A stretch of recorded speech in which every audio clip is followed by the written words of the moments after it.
Hey guys, welcome back to the channel. This is story about what if Naruto becomes like Minato after Hiruzen recognizes his skills. Part 1. Before I start, please do support for more amazing content and comments for part 2. Do consider to subscribe my channel and share my video to your friends and check out the description as well. Let's start the video. I still vividly remember the most profound thought I had after I had woken up in this new life. The question wasn't what to steal. The question was what to steal first. Now, that wasn't my first thought when I woke up. No, that had been a mixture of why the hell does everything hurt so damned much, and who the hell turned off the lights. Yeah, as it turns out, it's not fun waking up in prison. Much less so in ninja prison. Even less so when you haven't really done anything to warrant waking up in said ninja prison. Like I said, I literally just woke up there. I hadn't even had a chance to actually do anything at all yet, much less do something illegal that was actually worthy of being thrown in prison over. Unfortunately for me, I woke up in the body of a guy who did deserve it twice over, and discovering that little fact was yet another shock to the system. The surroundings, the pain, all of the confusion had come to a head when I stumbled through the darkened room and came across a bucket, painfully, as I found it with my little toe, which had what I dearly hoped was water in it. The silver-haired reflection looking back at me had been unrecognizable. The explanation had come from a gruff voice sounding out from beyond the thick bars to what I later realized was my prison cell. Mizuki. Get up, you're part of the next work detail, traitor. What dash? That had been enough to knock me right back to blissful sleep again as my mind shut down, and I drifted out of consciousness. Not that my captors had been willing to grant me my much-deserved freak-out. They came in my cell when I didn't respond, kicked my already bruised ribs a couple times, and when that wasn't enough to wake me up, they held some smelling salts underneath my nose. Unfortunately, that only led to more pain as my head shot up in shock, smashing right into the nose of my jailer, who, after some well-placed curses, generously paid me back in kind. From there, it was just a long string of confusion as they dragged me from my cell while I tried to figure out where I was and what the hell I was doing there in the first place. The first one didn't take long to become apparent: Konoha Jail. More specifically, the Konoha Strict Correctional Facility, which apparently was some sort of ninja supermax prison. The surroundings being made of boiling lava with only one drawbridge serving as a connection to the outside world was a big clue. Even so, those surroundings, this building, these people, it should have all been impossible, considering Konoha didn't exist. Except the heat was real. The grip on my shoulders was real. And by God, the thrumming pain coming from bruises that seemed to cover every single part of my body were definitely real, to say nothing of the splitting headache. Maybe I got a visit from Truckun? That's why my body hurts so much. Though it sucks that I apparently got sent to hell. Sure, I wasn't a saint, but I'm fairly sure the most illegal things I've done are speeding and torrenting movies, and I paid those speeding tickets anyways. But that was ridiculous. Surely God, whichever one was in charge, didn't care enough about illegally streaming movies to condemn me to hell, right? I was drawn from my musings on the unfairness of the afterlife as I was dragged up several floors of what seemed to be a large castle placed centrally in a triangular island that rose up from the middle of the active caldera, giving me my first good look at this new world I suddenly found myself in. We passed a window that allowed me to look out over the elongated tip of the triangular island, a central rocky field surrounded by a large chain-link fence, which was in turn surrounded by a brick wall that had a large guard tower at the far end of the triangle-shaped jail. Right as I looked outside, a massive geyser of lava exploded outwards from the surrounding caldera, its spray of molten rock reaching several dozens of meters high and raining down ash and sulfur on the prisoners below, bathing the hallway in a dull, oppressive orange light. Never mind. Apparently God hates online piracy and has clearly sent me to hell. Damn it, I really should have shelled out for Disney, I thought, oddly enough having the lucidity to wonder whether or not I'd gone insane before my musings were interrupted as the guard forcibly dragged me away from the window, still stemming his bruised nose. To my surprise, given the enthusiasm they'd shown when they'd woken me up, my captors weren't taking me to one of the backrooms for some creative punishments. Instead, I was pushed rather unceremoniously in what seemed to be the med bay of the facility. It was stark, but seemed clean, or cleaner than my cell and the darkened hallways had been at least, with just a couple of beds, bare walls, and just the one desk. No dividers, I noticed, which was to be expected, I suppose. No privacy in prison after all. Most of the nearly 24 beds were empty. Only a few had occupants, and of them only one seemed to have any serious injuries, most of the right side of his body bandaged and currently being looked over by a nurse. The others mostly seemed to have cuts and scrapes over their bare feet and lower arms, clad as they were in a short-sleeved gray uniform, one that my new body was wearing as well. The head nurse or doctor, a severe-looking middle-aged woman, looked up from the desk she was seated behind, shooting the burly guard at my side an annoyed look, clearly disturbed in going through a stack of paperwork. Don't tell me someone else managed to hit a vein and got hit by a lava spray too? She sounded exasperated, and even in my dazed and confused state, I couldn't help but blanch a bit at how bored she sounded. Just how often do people here get hit with lava for it to be a fucking chore? I slightly panicked, on top of all the regular panicking I was already doing, and despite the swell of heat pushing into the room from the open windows, I found myself shivering in the guard's grip. Nothing like that. Seems like our friend here pretty much cracked. Doesn't even seem to be aware of what's going on. The guard on my left explained, hoisting me up with just one hand with worrying ease, as if I didn't weigh anything at all despite the fact I was a bit taller than he was. They all do, eventually. This was fast though, much faster than usual. Still, what do you want me to do about it? I'm a doctor, not a shrink. They break their foot, you bring him to me. They break their minds, well, tough luck getting psychiatric help in here. The doctor dismissed easily, her voice weary. Look, I'm not asking you to glue his soul back together or whatever. Just give him something for the shakes or something, make it so he doesn't keep passing out and looking around at the world as if he's a newborn toddler. The guard rebutted. Well, I mean, I sort of am. I thought, surprised by the care the man showed me, going against the medical staff as he was. Bastard is a traitor to the leaf. He still has many years of his sentence left to go. I don't intend to let him duck even a single one of them by transferring him to a comfortable retirement home just cause he pleads insanity. The guard growled out, and his grip on my shoulder tightened painfully. Ah, damn it. The man unceremoniously threw me against one of the nearby beds, its thin legs scraping loudly against the floor as it shifted underneath my sudden weight, and I let out a choked cough as the railing suddenly impacted my stomach. None of the nurses seemed to even react to the sudden violence, and neither did the prisoners. In fact, they turned their heads away from me, gaze distant and not quite here. The only one who even seemed to notice was the head doctor, and that seemed to be more out of annoyance at the disturbance in her domain rather than out of any care for her patients. For a moment, she and my guards exchanged glances, before she snorted in clear disgust. Fine. I'll keep him docile for now. Give it a day or two, he should have calmed down enough, he'll rejoin the work detail without much issue. She eventually conceded. The guard that had pushed for my help gave a firm nod, before sharply turning on his heel and striding from the room. The other, who had stayed silent so far, instead crossed his arms over his familiar green flak jacket as he leaned against the doorframe, eyes flitting from me to the other prisoners and back to me again. Ignoring the added security, the head doctor rose from behind her desk, stepping over to a nearby cabinet and pulling a bottle filled with pills from it. She idly shook out 2 on the palm of her hand, before glancing over at my trembling, sweating form and shaking out 2 more with a frown on her face. Storing the bottle, she came up around her desk as she approached me with quick, measured steps. Lie down on the bed, she ordered, but all I could do was blink blearily up at her. The frown on her face deepened. Look, I have absolutely no intention of picking up your limp body from the floor, so it's up to you where you'll spend the next few hours. Left there on the floor, or here in the bed, she stated firmly, and I swallowed as I followed her instructions. Wait, please? I managed to rasp out as she approached me, one hand feebly raised. From over the shoulder of the woman, I saw the guard tense at my movement, but the doctor merely blinked, apparently somewhat taken aback by the sheer desperation in my voice. What's going on? Where am I? I managed, and the guard rolled his eyes. Damn, Mizuki, really playing it up here, huh? The man scoffed. But my name isn't Mizuki, I trailed off, before looking towards the woman, hopelessly lost. Yes. It is. Your name is Anayuri Mizuki. You are currently in the Konoha Strict Correctional Facility, formerly Ninja Prison for capital offenses and felonies. I blinked at the waterfall of words and the woman shrugged. We downsized, she explained curtly, before continuing. You are here, Mizuki, to serve out your 3 consecutive life sentences as decreed by the 3rd Hokage for crimes against Konoha.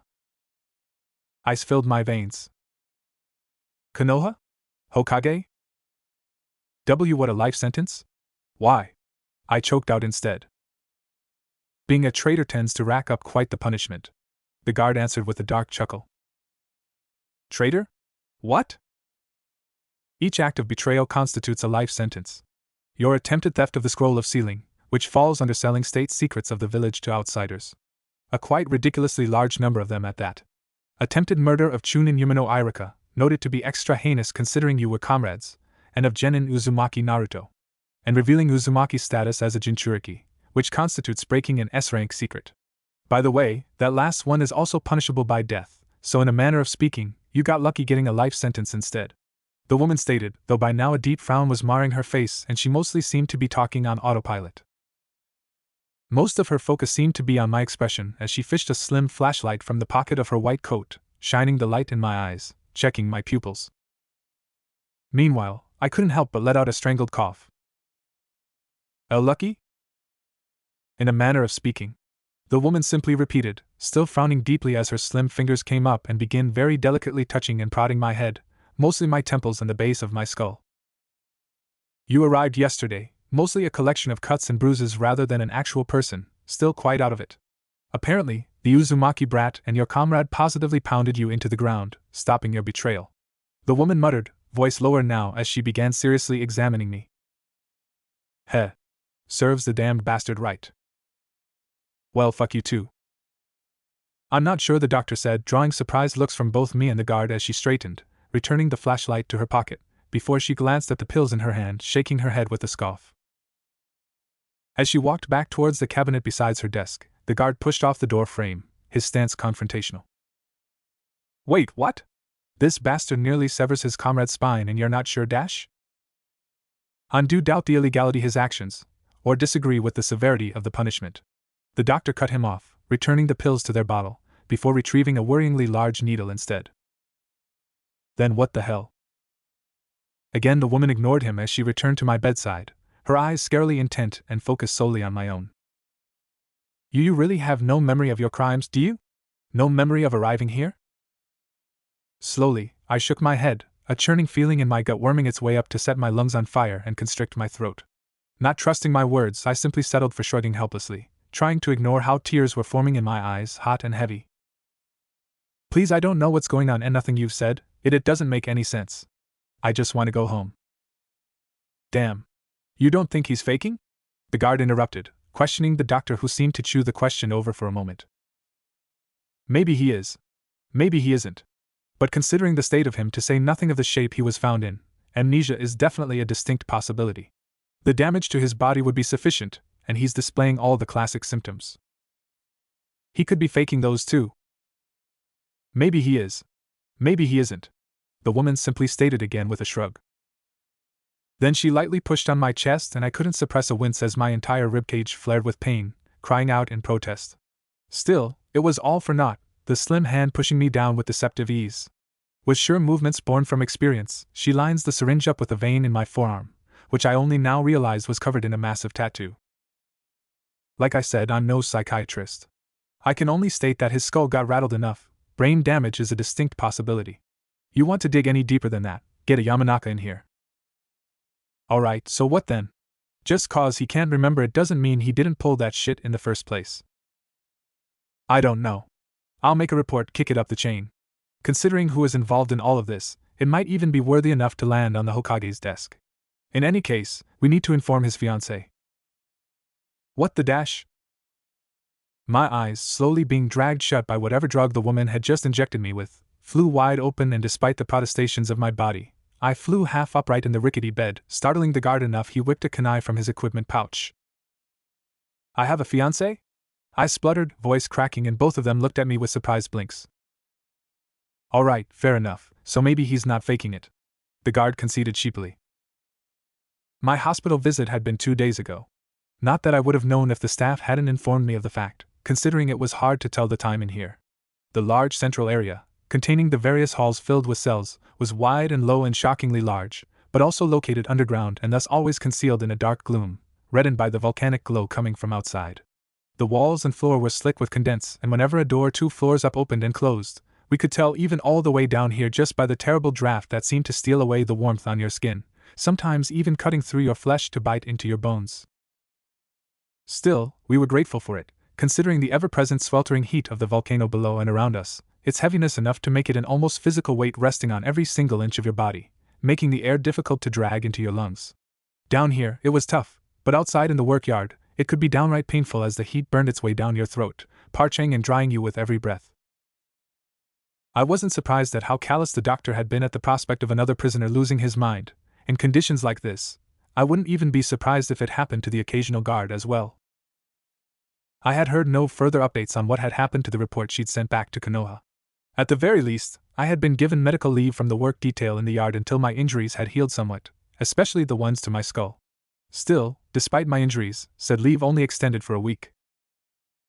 Apparently, ninja heal faster than normal, and it wasn't like they actually cared whether or not I was fully healed after all, though I still struggled wrapping my head around the fact that I was one now. And not just some rando, unnamed one either, which at this point would have been preferable. But no, I had woken up in one of the worst possible named characters in the series to become, save the ones that served as cannon fodder for more important characters' backstories.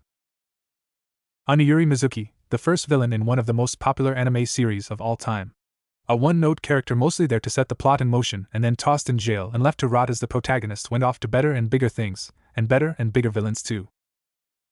I remember Mizuki got taken off the shelf and dusted off in a filler arc in the anime when he, or I suppose, escaped prison and ended up turning into his tiger persona somehow. However, due to it having happened in a filler arc, I hadn't watched it. I haven't watched the episodes in which I escape. God damn it. I would have slammed my head into the wall of my cell if it weren't for the doctor's orders expressly forbidding me from doing so.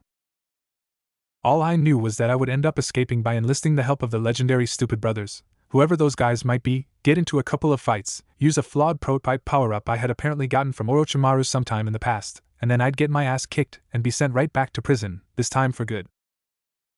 Yeah, that is absolutely unacceptable.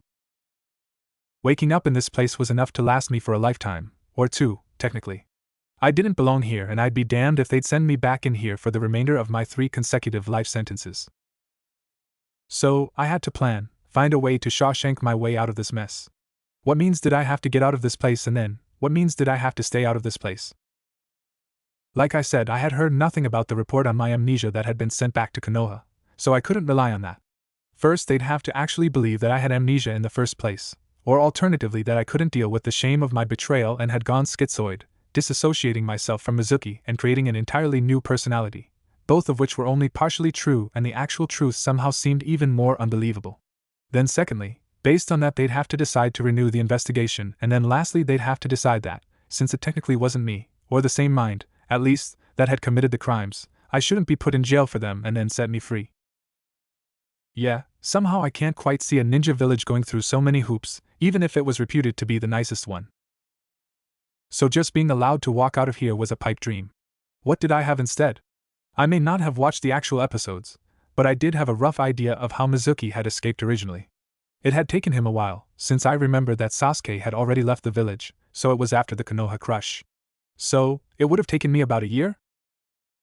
Yeah, that felt right, considering Mizuki had had enough time to follow in Uncle Iroha's footsteps and had gotten prison jacked.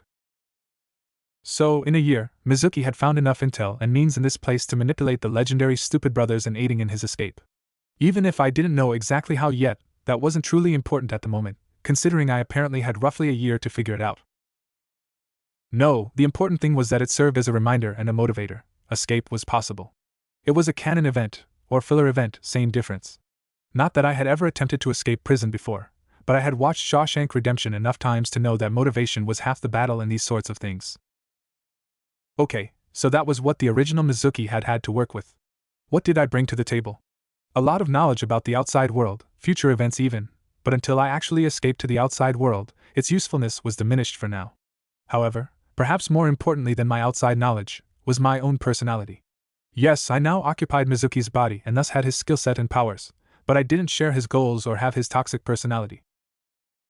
I wasn't driven by revenge against Iruka and Naruto, or even Konoha as a whole, despite the fact the village was responsible for throwing me in this hellhole. It wasn't like you could really plan for transmigrators mistakenly waking up in your criminals' bodies, after all. No, the moment I got out of here I'd cut my losses and run instead of picking a losing fight. But other than that, since I didn't share Mizuki's hatred, I also didn't share his hang-ups. In short, I ain't too proud to beg. Apparently, I had a fiancée waiting for me, which still weirded me out. I really wish I had actually bothered with that filler arc, which could mean either two things.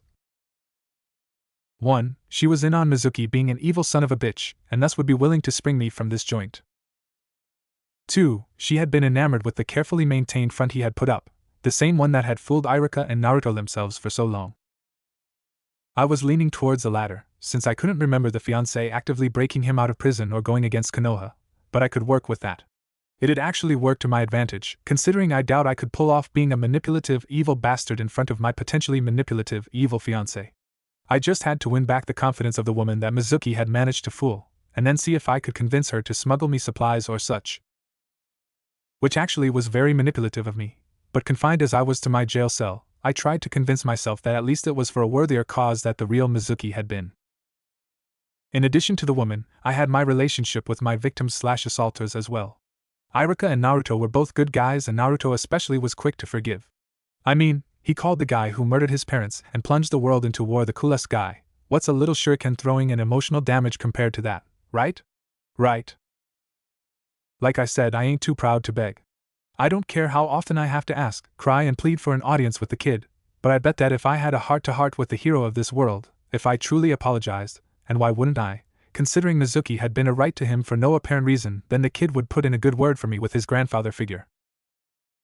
Incidentally, said grandfather was the man that sentenced me to this place in the first place, and also the man with the power to set me free, so hey, win-win all around.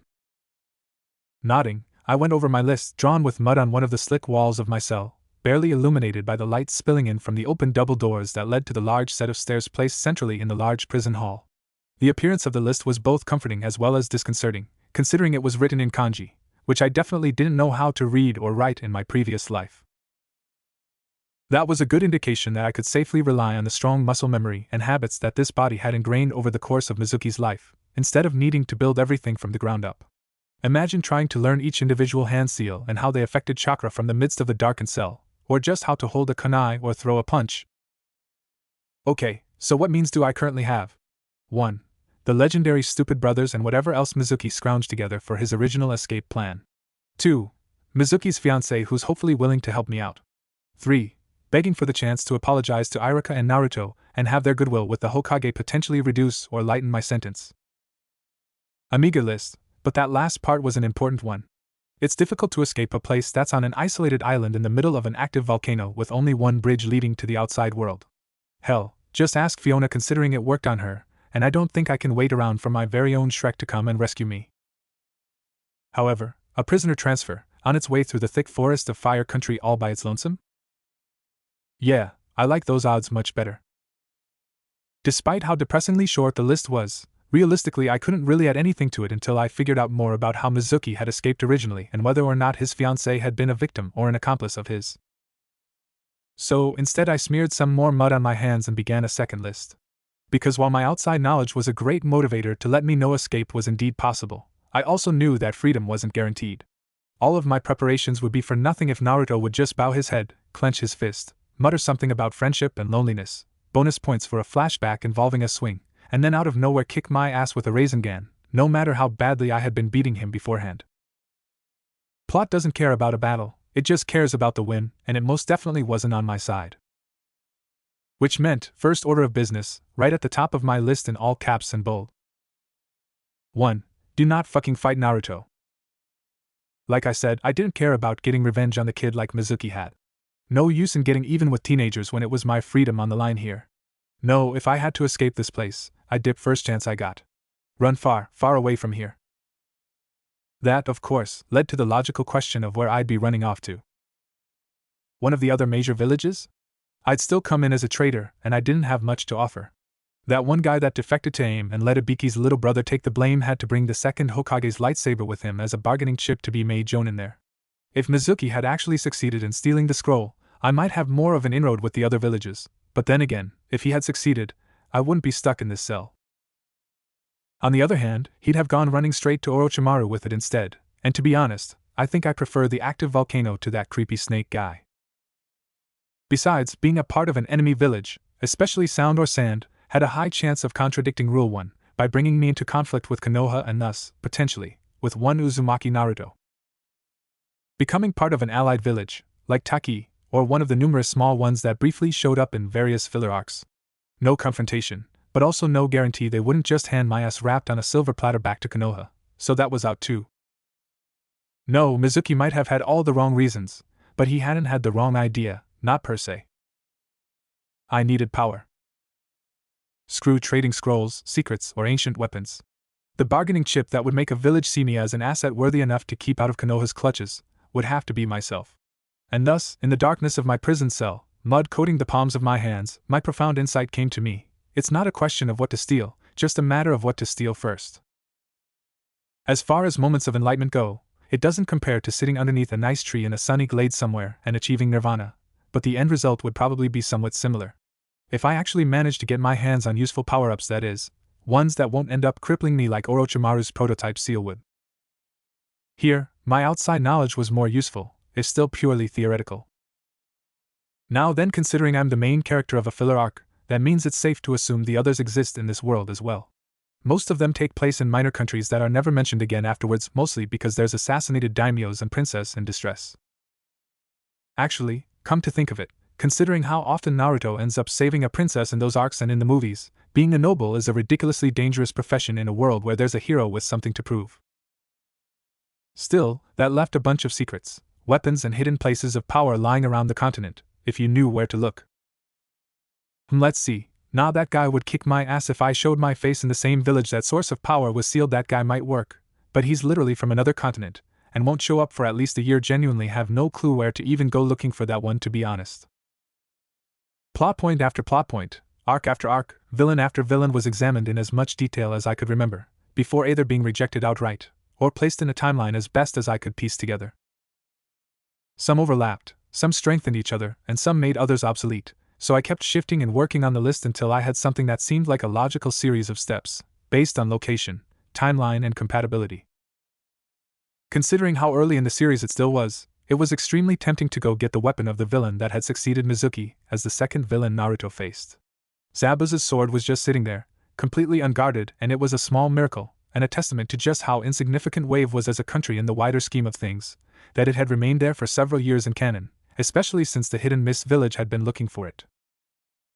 Unfortunately for me, Wave was off the east coast of Fire Country and between the ruins of Whirlpool and Water Country, which was in the complete opposite direction of where I wanted to get most of my power-ups, which were located in the land of rivers to the west.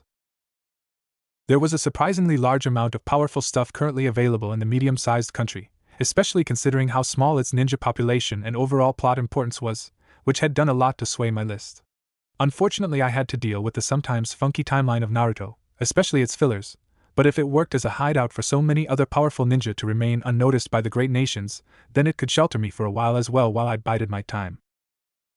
First order of business, travel to Takumi no Sato, the village of artisans.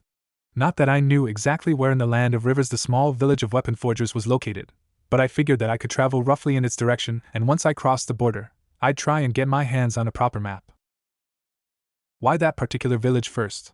Because there were a couple of semi-religious, self-sacrificial nut jobs over there, though considering the state of this world, the same could be said for most villages, I reckon, who sought to resurrect the founder of their village in order to take revenge on all the ninja who bought their weapons, only to use them against them.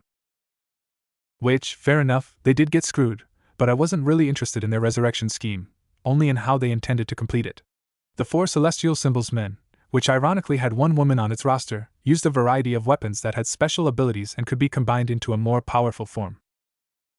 3 of them were swords, and they were cool enough in their own right, and if I'm able to get them without too much risk, I'm definitely going for it, but I was mostly interested in the infinite armor, a chest plate with a tiger motif that had the ability to absorb chakra. Considering chakra was the #1 go-to method of murdering in this world, having protection that nullifies 2 of the 3 main ninja schools seems like a safe bet. It wasn't the only armor with such abilities. The armor from the land of snow villains was more advanced and sophisticated, but that was on the other side of the land of fire and past the land of hot water.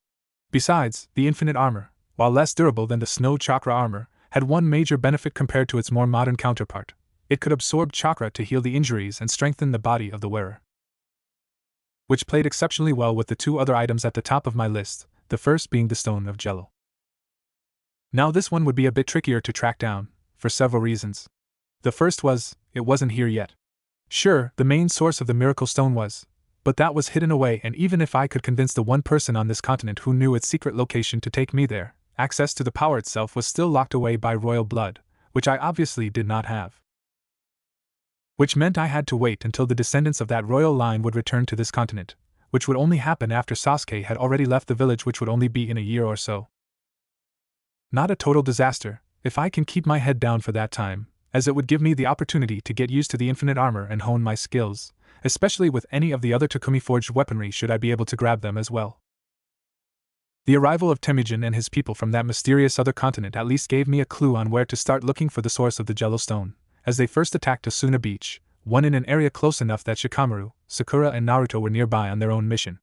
And it just so happened that the Land of Rivers sat right between the two powerful nations, and shared a border where the Land of Wind met the sea.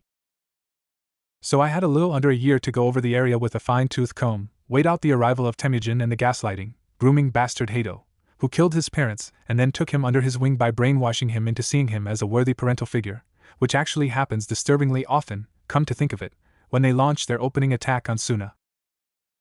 Temujin, being of the royal blood, had implanted the stone in his body, and I'd really rather not tear it out of his chest like Hato had done. The fat bastard himself, however, wore his stone in a glove, which seemed to work well enough for him.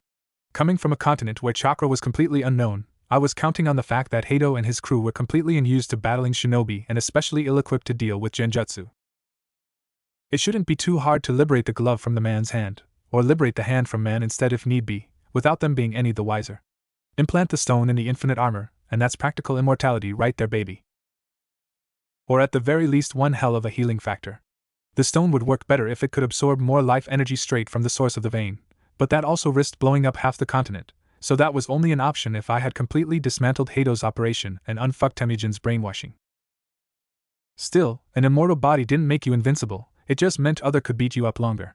It was good, but not yet on the level of sheer hacks that this world's most powerful people possessed, power that I would need if I wanted to live a life on my own terms, without interference from the villages or blonde plot devices. That led to step 3, which saw me moving westwards out of the Land of Rivers. Well, maybe not immediately, since the former member of the Seven Swordsmen of the Miss Raiga Kurasuki was currently there as well, terrorizing a gold mine and burying people alive. Ironically, he himself was a gold mine for me, considering he wielded the kiba, which were rumored to be the sharpest swords ever made that could practically turn you into a living storm. Even more valuable than that was his tiny companion, Ranmaru. I didn't exactly know what kind of dojutsu the kid had. Maybe a Hyuga got too frisky with an Uchiha sometime in the past, but the kid's red eyes were a sort of ultimate anti-Byakugan. Same visual prowess but with the added ability of casting impenetrable genjutsu, even to other dojutsu wielders. Though if I wanted that power for myself, and with the stone of Jello and the infinite armor, the chakra cost and medical procedure wouldn't be too taxing, that would mean I'd have to rip the eyes straight out of a 6-year-old skull. I might just stick to claiming the kiba, to be honest. Bleh, this is making my brain throw up. Back to step 3. I shook myself, somewhat gratified at least that, while I had apparently inherited Mizuki's handwriting, I thankfully haven't seemed to have inherited his ruthlessness as well. Right, moving away from the Land of Rivers and into the Land of Wind proper, to the ruins of Rorin. Hidden underneath the crumbling spires and sealed by one of the 4th Hokage's famous flying thunder god Kanai, lies the source of the Ryamayaku, the dragon veins that grant users literal infinite amounts of chakra. Still sealed and accessed by a royal bloodline like the Jello vein, but easier to use as it was available to all once it was opened. Remember the infinite armor and the stone of Jello? Starting to see where I'm going with this. Accessing that source would make me as close to a god as it was possible to be without being an alien chakra fruit-eating goddess. It wouldn't make me utterly invincible. I would have to remain close to the source, at least at first, and I had no defenses against it or myself being sealed by Fuinjutsu for instance, but with infinite chakra reserves I'd have an infinitely lasting body, plenty powerful enough to start picking up the study of almighty scribbles in my spare time. There were other places of powers that could be absorbed, weapons that could be found or stolen, but none that were as close together and as compatible with each other, so these 3 would be my immediate goal. First, immortality, then omnipotence, then the bitches, I thought to myself with a wry smile, recalling a quote from Team 4 Star's Vegeta when he had a similar planning in mind. Sudden steps coming down the large central stairs tore me from my musings, and with hurried, panicked movements I scrubbed and smudged the messy muddy lines from the wall, destroying any evidence of my list in the low lighting of the prison. To my surprise, that darkness was chased away by a torch moving closer to the bars of my cell, and after I had blinked the spots from my vision at the sudden brightness, I saw 2 silhouettes waiting by the door. One of them I recognized as one of the guards, who to my surprise took a keychain off his belt and began unlocking my door. Mizuki. You have a visitor. What? Me? Don't tell me the Hokage already came down here to set me free, I thought against all hope, before my shoulders slumped somewhat as the second figure stepped into my cell. Silhouetted as they were by the flickering light of the torch, I could see this was a woman of average build with bangs along the side of her face, not a wrinkly old man, sadly enough. Never thought I'd be disappointed by that. Hello, Mizuki. The voice was soft, hesitant to the point of almost sounding like a question, and I blinked in confusion at the woman. Hello? Who are you? To my surprise, the figure took a shocked step back at that, and I could see the guard's face frown in the light of the torch he held. The woman took a shuddering breath, her voice even more subdued now. They told me I wasn't sure what to think of it, but it's really true, isn't it? You have no memory at all, do you? A suspicion began to raise its head, but I decided to err on the side of honesty for this one. It'd be hard to keep playing up the amnesia angle considering how impossibly vast my knowledge of this world was given Mizuki's background. It would also mean that I would have no information to trade, which meant that in the eyes of the villages I'd have nothing of worth to offer, and thus be nothing of worth myself. So I shrugged, my voice hesitant, questioning. Only bits and pieces, whatever I've managed to piece together these past few days. Mostly just basic things about the world, but nothing really about Mizuki. Or myself, I guess I should say. I see, the woman whispered, staying silent for a long time, to the point it became somewhat uncomfortable and I began shuffling my feet. I was just about to open my mouth when the woman looked up and to my surprise tears were brimming in her eyes. Mizuki. It's me, Tsubaki. Seeing absolutely no flash of recognition in my eyes clearly hurt the woman, and she took a shuddering breath before forging onwards. I am your fiancé. What do you say when someone you don't know comes up to you and tells you that they're your fiancé? That you've built a life together, shared hopes and dreams and a home together? For them, you're an intrinsic part of their life. To you, they're nothing more really than a random passerby on the street. Oh, and all of this is happening in your underground jail cell that's located in a prison that's built on an island in the middle of an active volcano. Damn, no Adam Sandler movie has ever prepared me for this. I thought to myself, as I blinked at the woman, Tsubaki. A weird thought, I'll admit, but then again it was a very weird situation. I'd basically had to reverse 50 first dates myself with this woman. Wait, no, in that one Drew Barrymore was the one with amnesia. Was it one with Rob Schneider then? What the hell am I talking about? All of them have Rob Schneider in them. You're stalling. I chastised myself when I saw Tsubaki take a half step forwards at my silence, eyes watery now, lip trembling. Even the guard, still standing by my cell door, still holding his torch, had a conflicted look on his face, eyes suspiciously shiny. And Mizuki? Say something, please. I am sorry, Tsubaki-san.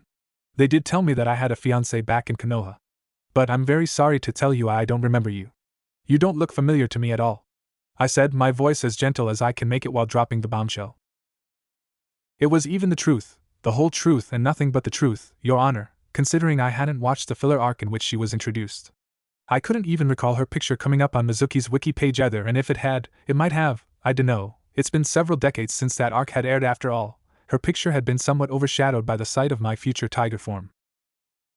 And the coked out mess that I'd be reduced to if I tried using it as I was now. So, no, I genuinely saw this woman for the first time in my life, and it must have shown in my tone of voice and expression. Tsubaki let out something between a choke and a sob, hand coming up to cover her mouth. Nothing? The question is pleading, desperate, but it comes from a stranger. Of course I feel bad for the woman, but no more than you would be if you saw some tragedy on the news. A sort of distant oh no, how sad before you'd switch from the news to Netflix and zone out. All I could do at her pained look is give a helpless shrug, ruefully shaking my head. Again, I am sorry. I cannot imagine what this must feel like to you. But I do understand that this must be incredibly difficult for you. I wish I could help you, I do. I wish I could remember my past with you, I said, sincerely even. While I had no past history with this woman, and while my immediate concerns for the future were somewhat more grand in scale than worrying about the domestic life, I couldn't help but feel bad for the woman standing shocked in front of me, her face, framed by long black bangs, an open book, tears slowly rolling down her fair cheeks. It must feel like losing a loved one all over again, even though their face is right in front of you, I said softly, more a realization than any true attempt at communication. I think back to my list, a bit guilty. For me, this random woman from an anime-only filler arc I had never watched in another life, another world, had just been a means to an end. An addendum on a step for my survival, someone I had intended to manipulate and use for my own ends. But to her, her entire life had just been upended. She didn't know she was just a character from an anime-only filler arc. After all, that had been her life. I thought I lost you once before already. Then they told me that you lost your memory after they'd thrown you in here, and I hoped to see whether the man I fell in love with was still there somehow. That I finally got that man back again. I frowned at that, confused. Wait, you lost me once before? I asked hesitantly, and behind Tsubaki I could see the guard swiftly dry his own wet eyes, guiltily hiding the handkerchief he'd taken out at some point during our reunion as he leans forwards intently. Despite being just an NPC from a filler arc, Tsubaki is still a tune-in and notices as well, glancing back over her shoulder, showing off her thick braid that reaches down to just underneath her shoulder blades. Excuse me, guard-san? But this is rather personal. Would you mind giving us some privacy? She tried, but the man immediately shook his head. Sorry, but it's Konoha policy. One guard remains to observe all prisoner interactions with the outside world. Especially family and loved ones. They're usually compromised. You wouldn't believe what some of them have attempted to smuggle to the inmates on the inside. Actually, I can imagine quite a bit, considering that was my plan for Tsubaki in the first place, I thought, somewhat annoyed, though I'm careful to let none of that appear on my face. Tsubaki simply nodded her understanding instead.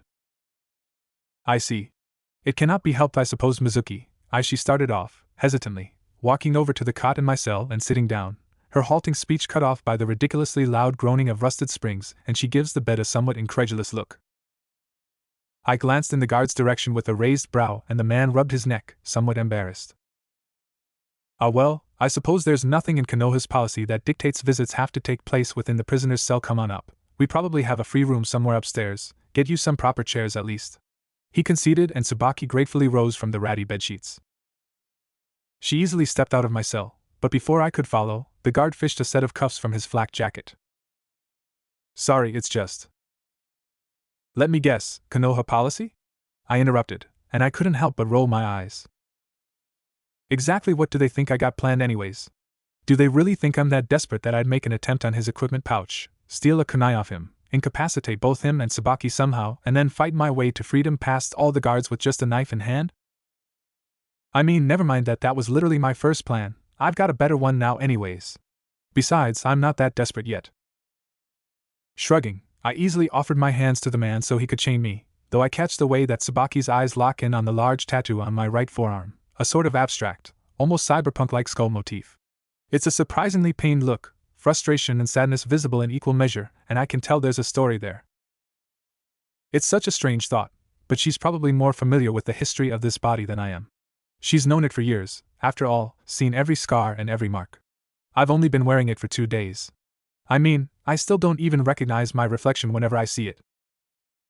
The steel of the cuffs snapped me from my musings as they clicked shut around my wrists, and the guard took me by the shoulder as we stepped outside of the cell, taking point as Tsubaki trailed silently behind us. Just this way please, ma'am. And you, don't get any funny ideas now. The guard warned, his grip on my shoulder briefly tightening. Trust me, I don't really have that kind of humor. I couldn't help but snark back, which probably wasn't the smartest move, considering the man's grip tightened even further. He made to physically drag me up the 2 flights to the large double doors leading to the rest of the castle, but Tsubaki's soft voice halts him, and thus, me as well, in his tracks. Please, there's no need to act so rough with him. Please. He was a very kind man, once. With his memory gone, he is not the monster you think he is. At least, I dearly hope so, she pleaded, and while the guard has to hide his sniffles once more, damn, are all Konoha guards this susceptible to telenovela levels of drama? I once again notice how Tsubaki seems to reference a more kind, gentle Mizuki than the one we got to see in the show. Which begs the question, which Mizuki was the act and which one was the real one? Or, perhaps more importantly, who is putting on an act in the first place, Mizuki or Tsubaki? Questions without answers for now, and so I kept quiet and allowed the guard to escort us up the stairs and into the lower levels of the castle. Less delirious and racked with pain now than during my impromptu hospital visit 2 days ago, I have more time to focus on my surroundings, trying to mentally build a map of how all the corridors connect and keeping track of all the various rooms, closets, and common areas. As we ascended a few levels, the air became noticeably hotter. It wasn't a gradual change either, but something that slapped you right in the face, like when you're standing too close to take something out of a steaming hot oven, every time we opened a door to a higher level. Coming up from the main prison hall, we had to go up a smaller set of stairs set around a corner, sealed with a heavy steel door at the top. To my surprise, the guard once again fished a large keychain from his flak jacket. I'd have expected a prison facility of a major hidden village like Konoha to have mostly seal-based security systems. Sort of like the ninja version of a fingerprint or eyeball scanner, but even better in a sense. To fool a fingerprint scanner, all you really need is, well, the appropriate finger. Whether the rest of the body is still attached to said finger is a bit of a moot point. Not so with seals, as far as I understood it, considering you need to first mold physical and mental energy to produce chakra in the first place, which is impossible to do if unconscious or, dead, and then actively push it into the array to activate it. Meaning that if you were to slap a seal on the front door and key it to the chakra of the guards, it was practically impossible for any prisoner to ever escape without the aid of the guards themselves. Forget trying to lift secret passcodes or stealing keys, even simply overpowering them wouldn't be enough in such a case. Hell, this was the Konoha Strict Correctional Facility. This housed the worst scum that Konoha hadn't bothered just straight up executing in the field. I'd have expected massive seal arrays to line every inch of the building, from wall to ceiling. Perhaps I had read too much fanfiction, skewing my perception of what Fuinjutsu could actually do in this world. Sealing was a highly revered art after all, with very few true masters of it. Perhaps the type of seals I'd been thinking of were far too complex and expensive to implement on such a large scale. Hell, they might even be downright impossible in the first place. I probably just overestimated the prison, come to think of it. This facility couldn't have been too well secured, given that even someone like Mizuki had managed to engineer a mass breakout in just a year after Naruto had kicked his ass at the beginning of the series. Even with the year of progress he, an adult man, had made in order to escape, Naruto had ended up handily defeating him in the end anyways. Rasengan to the gut, the usual way for side villains to go. Mizuki hadn't even been worth a special edition version of it either, one that combined with the flavor of whatever setting the current filler arc was set in. Wasn't there even an Aurora Borealis one? At this time of year, at this time of day, entirely localized within the Rasengan? Apparently, all things are possible through the power of plot. Still, main character energy, or no, given how early in the series Mizuki had been introduced and how one-note he had been, it was just a fact that he scaled abysmally low in terms of power in this world, which, unfortunately, meant the same was true for me as well, which meant this prison couldn't have been that good in the first place if it failed to contain even the rather pathetic original version of me. But even then, I'd have expected some more modern safeguards, more akin to what I knew existed back in my own world, considering that the Naruto world, at times, had access to equally advanced computers and machinery. Just not for their premier prison facility, apparently, as things were fairly crude and medieval all around. Like the keychain. The guard had the right one swiftly enough, ninja dexterity for the win, but my eyes were trained on him like a hawk, making a note of which pouch he returned the keys to. This was repeated twice more, and every time the heavy metal door swung open, harsh, sweltering, heavy air slammed into us, as if it was a guard in itself, trying to push us back down the stairs. Even underground, the heat of the caldera was inescapable, but to my surprise, so was its noise, a continuous, shifting, rumbling sound. Combined with the continuous oppressive warm air, it almost seemed as if the prison was a living, breathing giant of stone and mortar. The halls the guard led us through were narrow, with low ceilings, making it near impossible to go through with a large group at once, done intentionally no doubt to deter a mass prison riot. The walls were slick with condensation that didn't evaporate but sat stubbornly on the stone, like the prison itself refused to sweat. They were lined with aged ventilation grates that hissed occasionally, not with air, but with steam from the magma chambers below. Every so often, we passed a wooden or steel door, recessed into the wall. Not cells, not this high up, but various rooms. Some were unmarked, some had their function burnt into their front in harsh kanji. The one that simply said attitude recalibration made me swallow, considering the acrid scent of blood mixed with urine and sheer fear that seemed to ooze out from underneath it like a stretching shadow. Conversely, another door had the far more ominous title of memory deconstruction, but at first I thought it was simply a dilapidated part of the prison, the only sound coming from behind the iron slab the dripping of water. It was only once we passed it that I realized that the drops weren't just random, but that they had a rhythm, a strange harmonic undertone. They were constant, eerily constant and persistent, and the further away we moved from the room, the louder the drops seemed to echo in my mind. I quickly went back to cataloging our route, trying to burn that into my brain instead. I didn't look too closely at the other doors after that. Soon the heat increased further while the dankness and the creepiness receded, slinking and lurking down below us, hungrily waiting for my inevitable return to its depths. If my mental map could be trusted, I figured we weren't just at ground level anymore, probably 1 or 2 floors up in one of the Japanese-style castle towers facing west. The paint here wasn't even chipped, the floor and corners cleaned. In here. The guard said gruffly, this time not even bothering with the keys as the room wasn't locked, holding the door open and allowing Tsubaki and I through. I blinked a few times at the sudden influx of light, before quickly scanning the room. Tiled floor. Lime green paint on the walls. A few filing cabinets. 4 long, low-slung tables, rickety chairs besides them. Even starker than the hospital wing had been, a rec room of sorts apparently, though it smelled as if it hadn't been used in a while. Thank you? May we choose our seat? Tsubaki asked demurely, and the guard just shrugged, scratching his chin. What? Yeah, sure, just pick wherever. Keep your hands above the table though, Inazuki? No tricks. The man warned, and I just raised my bound hands, allowing the short sleeves of my prison outfit to fall back a bit, further exposing the large tattoo on my arm. No worries. Got nothing up my sleeves, see? I said, my tone friendly, but the guard just scowled. All right then, Mr. Grumpy Pants. Did you already have no sense of humor before you got assigned to this shithole, or did you have to leave it back at customs at the front gate? Opting to just ignore the guard instead as he took up position nearby, leaning back against the wall, I followed Tsubaki as she took a seat at the table near the window. Briefly I glanced at it before dismissing it out of hand. Even if I trusted Mizuki's previous skills enough to think I could make it to the window before the guard could, my hands were still bound. Jumping through a second-story window might be a non-issue for most ninja, but with both hands bound, right above a pool of lava and ninja guards lining the walls as they watch you swan dive gracefully headfirst to a burning death? Alright, for some elite ninja like Kakashi or the Sannin, that would still be a cakewalk, but Mizuki had only been a chunin, dammit, one that got reduced to a pulp by a Naruto, and a couple hundred more of him as well, that couldn't even tree walk. It was the Raditz problem all over again, really. You get introduced too early into a series and power creep is just gonna make you look bad in retrospect. So no, I ignored the window as a possible means of escape and took my place across from Tsubaki, raising my hands and placing them on top of the table in front of me with a roll of my eyes at the warning grunt the guard let out as I sat down. Conversation started up roughly between the two of us, with long pauses as the both of us struggled to find topics to discuss. It mostly consisted of me asking innocent questions about the general state of the world and more personal questions in order to get to know her better. For her part, her questions about my current circumstances tended to be cut short, as despite my best efforts to keep the conversation going, there simply wasn't much for me to tell, as the answer was nearly always the same. You're still injured? How do you feel? Like shit. How is your cell? Shit. How's the food? Shit. How's the work?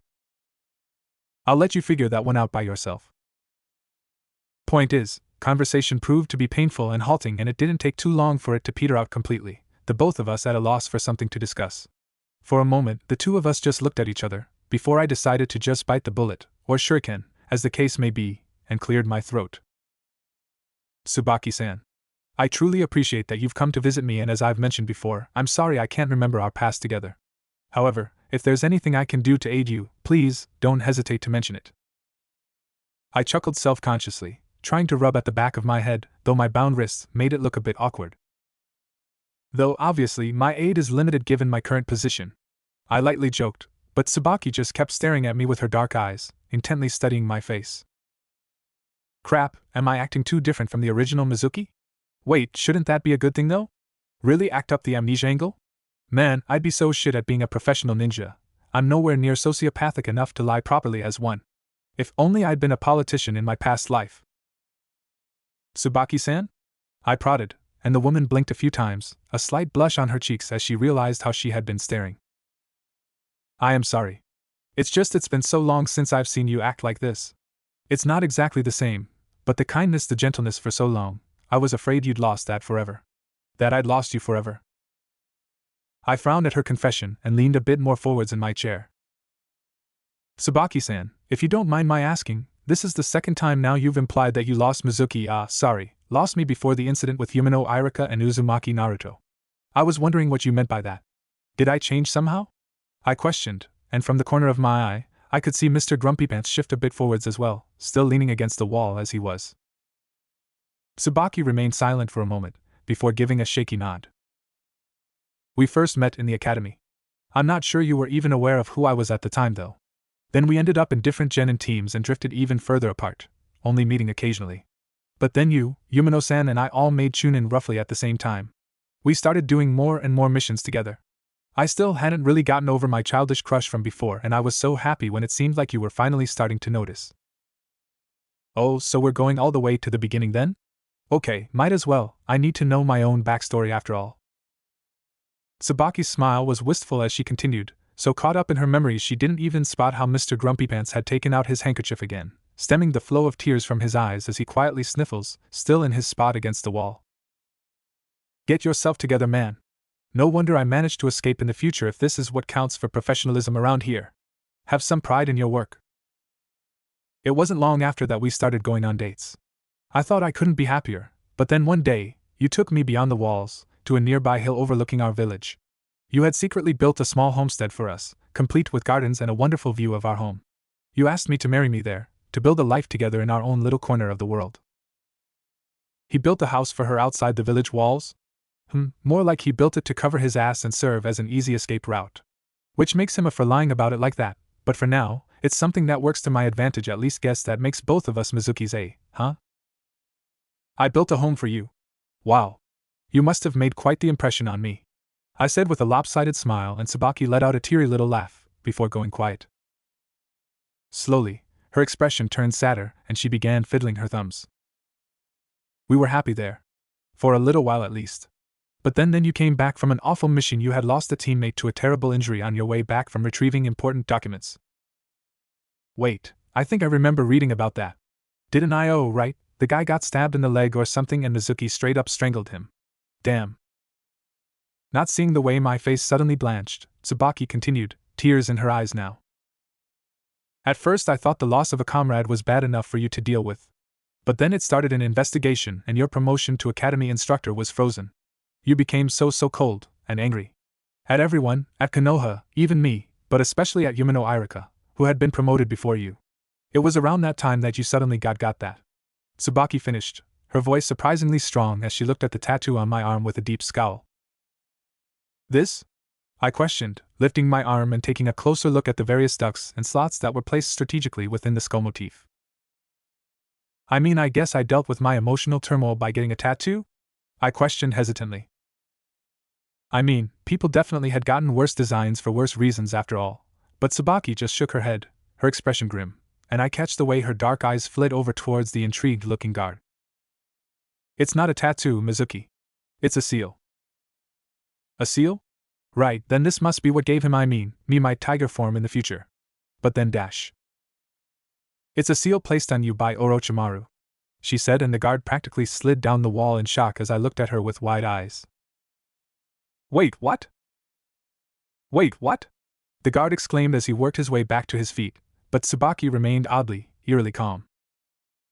I came to visit you, Mizuki, to see what kind of man remained, now that your memories are gone. The gentleman that built a home for us? Or the man who ran to Orochimaru for power, for revenge? Because that was who you stole the scroll of stealing for.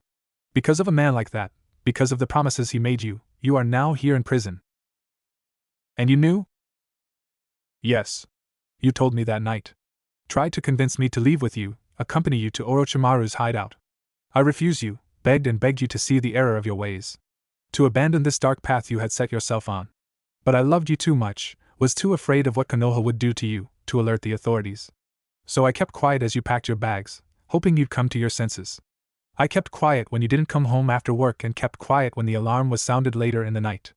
I even remained quiet when A&BU came to question me after you'd been captured and thrown in here. You were already sentenced for the crimes Konoha knew about, and despite everything, I couldn't bring myself to add on to that. Which incidentally brings me to the second reason for my visit.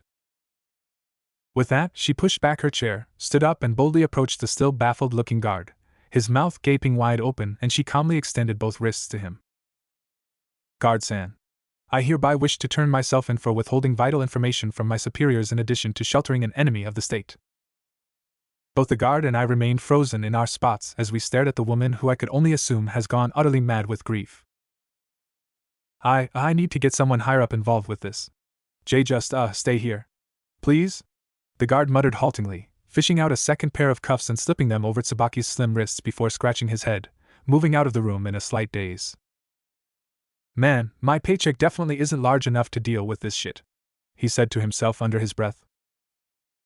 Tsubaki turned to glance back at me again, chin held high. Meanwhile, I couldn't help but stare at the woman, eyes wide and mouth left gaping. If this is your idea of helping, I eventually thought as the woman moved back to her seat, mirroring me now as she too rested her chained hands on the tabletop. I know what you're thinking. The woman began, and it was only my shock that managed to keep me from scoffing out loud. I very sincerely doubt that, considering you were one of the most integral parts of my escape plan. I must confess, I'm not sure what to think, Tsubaki-san. I'm as horrified as anyone to learn that, at my lowest point, I went so far as to go to Orochimaru of all people. In a weird way, I'm actually glad I was defeated by this Iruka and Naruto, so I couldn't give him a source of power like the Scroll of Sealing. Still, I'm struggling to think how revealing such information now could improve my already precarious situation. I said, only barely managing to keep my voice from sounding angry or icy. Still, Tsubaki flinched, her eyes flitting down to our chained hands before taking a deep breath and looking me straight in the eye. I understand. This must almost feel like betrayal to you, especially since you can't even remember it. Why mention it then? But that's the thing, I do remember. I remember your plans for that night. What you intended to do with the scroll. You don't, but I do. I blinked at that, a suspicion wiggling at my brain. Wait, don't tell me. Tsubaki interrupted me, taking a steadying breath. I don't know what happened on that mission to change you so much, Mizuki. Trauma changes all of us in different ways, I suppose. But now that I've seen you, spoken with you, I see that with your amnesia, that trauma has gone as well. That kind, sweet man I've had a crush on since we were both still kids, that man that had been buried underneath the pain and anger and the poison of Orochimaru, that man is all that remains now. That is who you are, Mizuki. The fact that you naturally reverted to this state after losing your memory is proof of that. That is the man I love, even if he doesn't know me. And such a man does not deserve to rot away here for crimes he has memory of even committing. That burden shouldn't be placed on you. Tsubaki, you. As I am currently the only person alive with full knowledge of your crimes of that night, not you, I intend to trade my life for yours. I will stay here, allowing you to go free. I hope. I had absolutely no idea if Tsubaki's plan would work. I was inclined to think it wouldn't, considering we live in a ninja village after all, and generally speaking ninja aren't exactly nice, or what the long-term repercussions would be, for her or me. The more immediate repercussions, though, those quickly became apparent when the sappy guard returned not long after, flanked by 3 of his comrades and… ah crap. 3 people in a black uniform, shoulders bared to show off their unique flame-like tattoo, with a telltale gray flak jacket and the iconic white porcelain masks, each adorned with a vibrant animal motif. Somewhat ironically, considering who I was now, the one in front looked to represent a stylized tiger. You too. Take Tsubaki-san and get her to a holding cell. Bor, you're with them. Mild interrogation, simply treat her as an accomplice for now. You too, you stay with Hawk and I. What's the closest interrogation room? Tiger commanded, questioning the nearest guard. He wasn't barking out orders per se. In fact, I was surprised at how calm he sounded, as if all of this was just a routine inspection or something, or a man out doing his groceries. And yet, the other ANBU reacted immediately to his orders with sharp nods and salutes. The guards, just a tad slower, practically jumped into action, their expression a mixture of awe and trepidation, which was understandable. It's a common misconception that ANBU stand above Jonin in terms of power in the same way that Jonin stand above Chunin and Chunin over Genin in turn. This wasn't necessarily true. Hell, some ANBU weren't even Jonin in the first place. All being in ANBU meant were that these were black ops compared to usual soldiers and mercenaries. A ninja would just be hired muscle for someone else, for whatever reason that someone wanted. Catching cats, babysitting, construction, and yes, even assassination. That's just the job. These guys were Spec Force though. They worked for the village, or more practically, directly for the Hokage. They did missions alright, but not because a client wants to outsource some menial physical labor. They did missions that directly safeguarded the power of Konoha over its rivals, the shit that needs to be off the books because it would look bad if the village's ledgers ran red. The type of shit that the Hokage would need it cleaned up while also being unaware of, just in case someone else starts pointing fingers and thinking of open war. Their identities are secret even to other residents of Konoha, though in some more famous cases like Kakashi, the secrecy is more a polite fiction than anything, and not even the military police, now run by the Fuma clan after the destruction of the Uchiha, can arrest them, as they answer directly to the Hokage, whose authority is absolute and not to be questioned. Plenty of reason for the guards to be awed then, and I saw Tsubaki freeze in her seat with good reason. Me though? Oh god, shitty fuckity fuck. Fuck me right in the ass with a Chidori dash. Yeah, kinda like that. It went on for some time too. Because if ANBU are Spec Force soldiers, then the people who are a secret even to ANBU themselves, hidden and embedded within their very own ranks, are like Konoha's KGB or Gestapo. Whichever dictator you feel aligns more closely with Danzo, take your pick. And I had absolutely no way of knowing if these guys belonged to the root organization. Hell, if only one of them was, then even the other two wouldn't be aware of it. Calm down, calm down. If one of them was root, then they likely would have sent the others away for some alone time with me unless they are all root. No, don't go there, just fucking calm down. What's going on? Where are you taking her? I said, wide-eyed and playing up my concern as I looked past the tiger-faced ANBU to the door the boar-faced ANBU had just led Tsubaki through. I had no illusion about hiding my initial knee-jerk reaction from pros like ANBU, but I could throw them off the scent, make them think it wasn't because I recognized them, and thus the level of shit I was now in, which would difficult to explain what with the whole amnesia angle, but because of concern for the woman who had called them down on my head in the first place. Not your concern, Tiger simply rebutted. He didn't even snap at me, and yet I found myself slamming my mouth shut with an audible click as I fell back in my seat. For a moment, those dark eye holes in his mask seemed to bore through me, before he snapped his fingers, nearly startling the prison guards right out of their flak jackets. Well? Nearest interrogation room? Right. A medium or, severe? The sappy guard from before hesitantly asked, and Tiger's voice was glacial, his porcelain mask still fixated on my slumped form. Medium. For now. Right. Just this way, please. The guard responded, gesturing to the door. His buddy stepped towards me in order to walk me to it, and like a seamless shadow, Hawk pretty much appeared at my other shoulder, easily falling into step with us as we trooped out of the room, despite somewhat surprisingly being near a full foot shorter than me. Aren't you a little short to be an ANBU? Nah, nobody would get the reference. Besides, it isn't even accurate, considering Chibiatachi ANBU captain was a thing. We didn't walk long, thankfully, just down this corridor and two lefts, which I added to my mental map of the place, the sappy guard throwing open a door that thankfully just read room 4 in kanji on its surface, instead of the more ominous names the previous rooms on the lower floors had sported. Even the room itself was rather mundane, if noticeably more cramped. Less break room where we had just been, and more like one of those interrogation rooms with a mirrored glass wall you see in pretty much every detective show. It had a window though, which would have been nice if it weren't for the fact the view was a molten hellscape of flowing lava and the opening let in all of that warmth full force like you've shoved your head into an oven. If the NBU were at all uncomfortable because of the heat, they did a great job of not showing in, instead smoothly following the guards and I into the interrogation room, looking on silently as the sappy guard sat me in one of the chairs at the table opposite the door, open window to my back. Which was pretty much soaked immediately, by the way. Well, at least if I start sweating uncontrollably in fear at some point, they'll chalk it up to the literal volcano behind me instead. Hawk. Begin calibration. Tiger called out almost the moment my but met uncomfortably warm steel, its surface clinging unpleasantly to my rough prison suit. Well, that sure doesn't sound ominous at all, I thought darkly to myself as the other Spec Force agent took a seat across from me.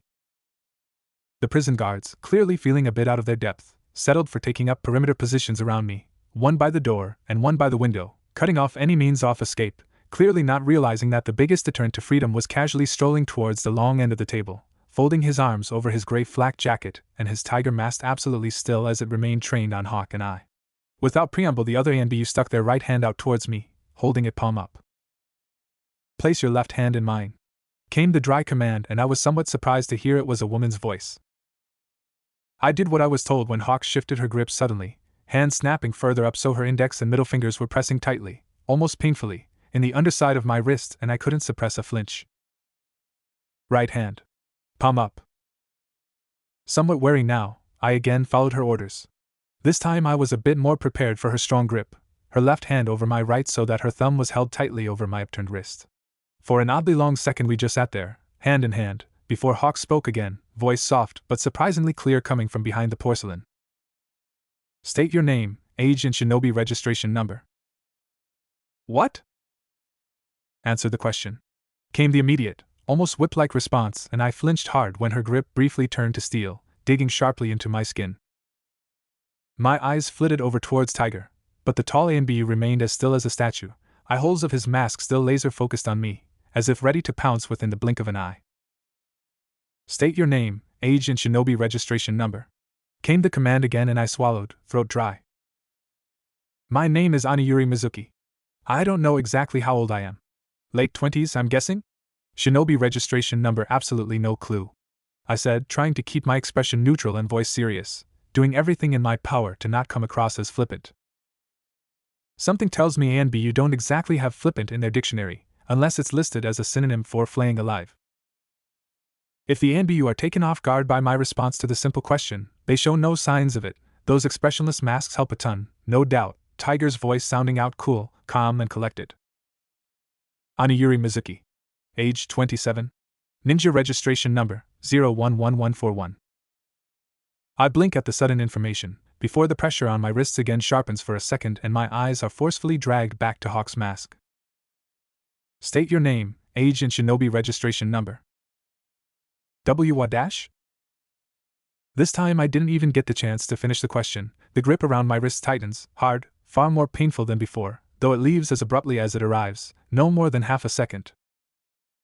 No more than half a second, and I still need a moment to catch my breath, the sudden pain taking me off guard and crumbling what little composure I have, probably intentionally. What the hell, woman? You already heard the man, or does that mask cover your ears too? State your name, age, and shinobi registration number.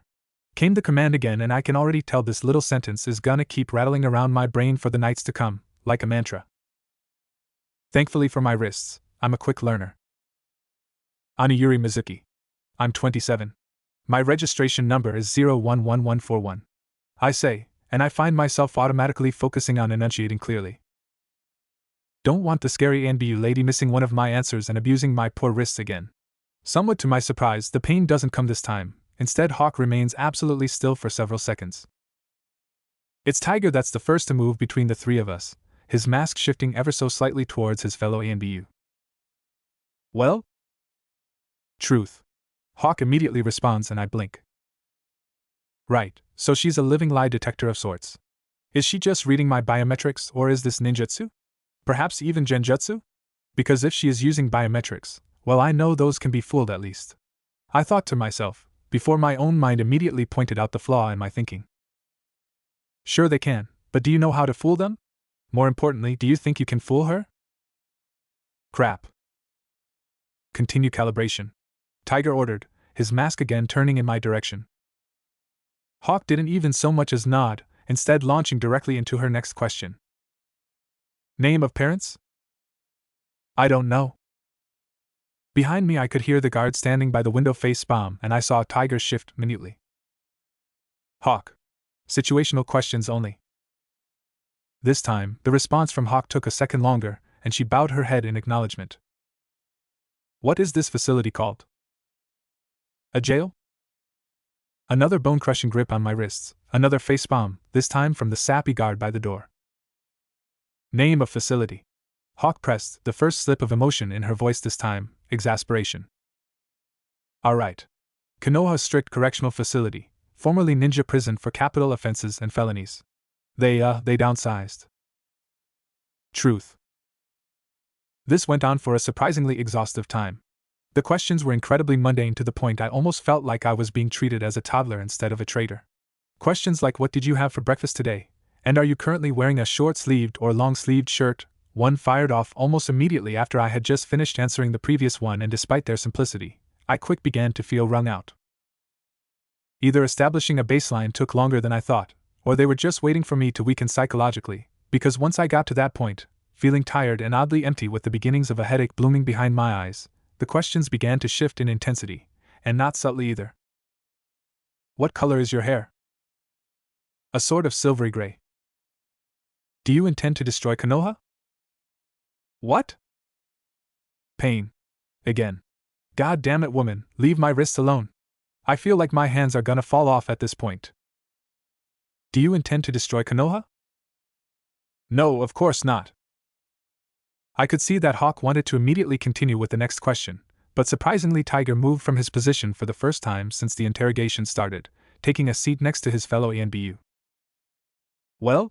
Was all he said, Hawk giving a small bow of her head. Truth. Over their shoulders, I could see the sappy guard from before blink in clear surprise.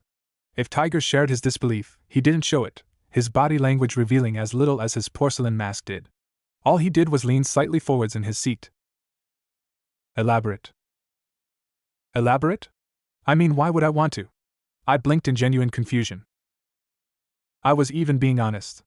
As I had already realized back in my cell, I didn't have Mizuki's personality or hang-ups. Yes, my current circumstances sucked more ass than a cameo at an OnlyFans convention, but that was hardly Konoha's fault, was it? It's not like they intended to throw me in here after all. For all they knew, they had locked up a dangerous traitor. I don't blame them for not preparing for some bullshit ice guy scenario.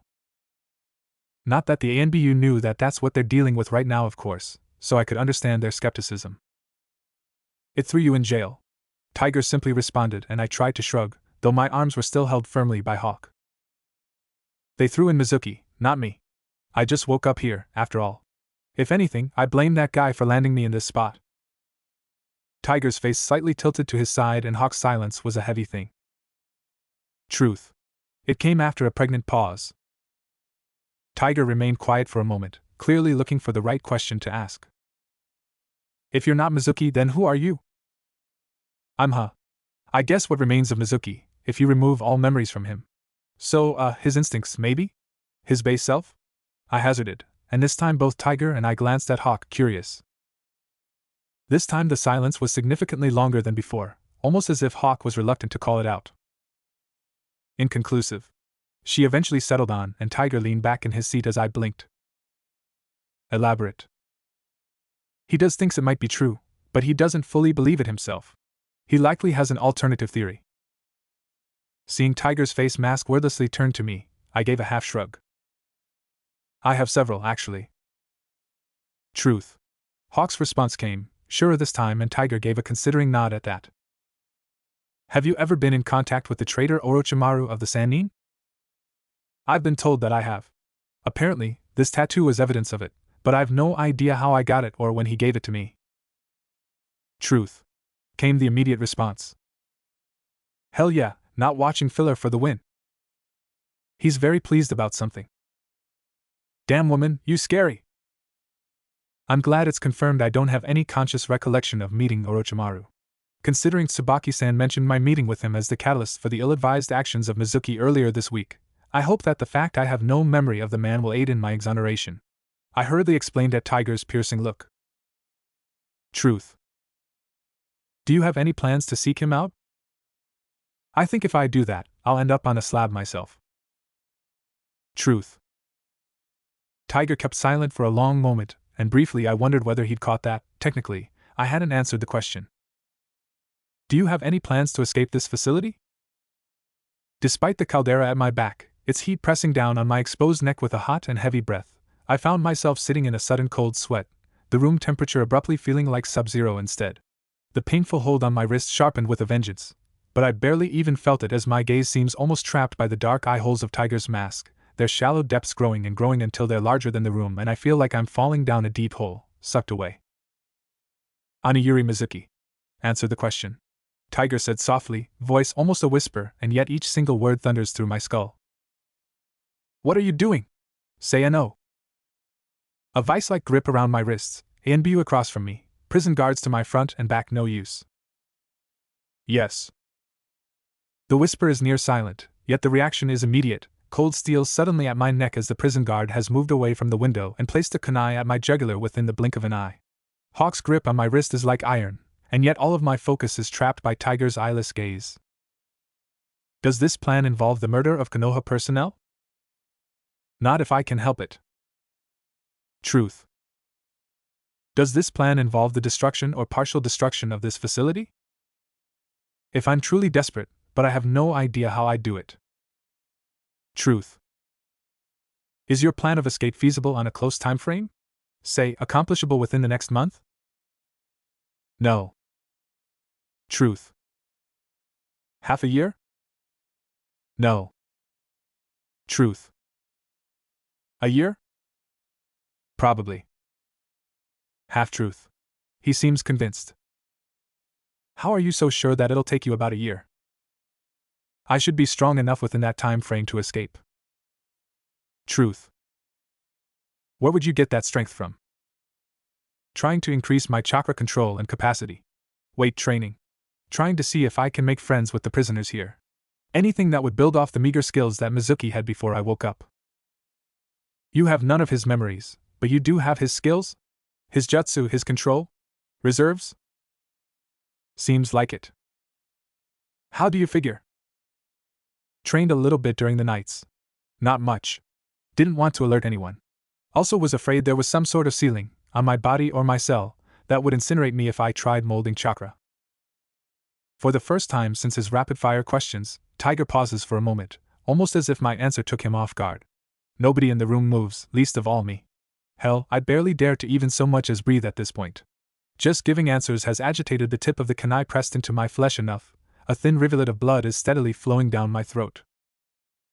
Does this year-long plan of yours include outside aid of any kind? No. Tiger's head snapped towards Hawk, the most expressive I'd seen him so far. As if feeling the pressure, the woman didn't respond for a moment, hands firmly gripping mine, mask locked on my face. Truth.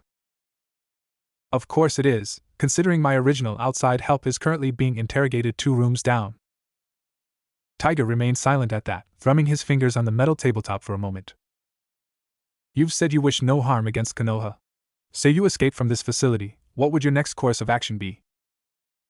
My brows furrowed as I wondered where this line of questioning was going, but I promptly answered nonetheless, the kunai at my neck a great motivator. Get as far away from here, lie low to the best of my abilities and pray to whatever god is listening and doesn't require human sacrifices that you guys don't find me and drag me back and throw me in this hellhole again. I answered truthfully. After all, that would be step 1. All the other steps in my plan would only come afterwards, but technically he hadn't asked about those yet. Why not flee to another village? Don't trust him. Truth. Hawk revealed, sounding somewhat surprised. Tiger leaned back in his seat as he crossed his arms over his gray flak jacket. He seemed to mull my answers over for a bit, before to my shock he waved away the guard holding a kunai to my throat. I resist the urge to reach up and rob the spot where sharpened steel had lain against the skin, considering the ANBU agent still firmly attached to both my wrists. Instead, I held Tiger's searching gaze as best as I could, trying to suppress the trembling of my body.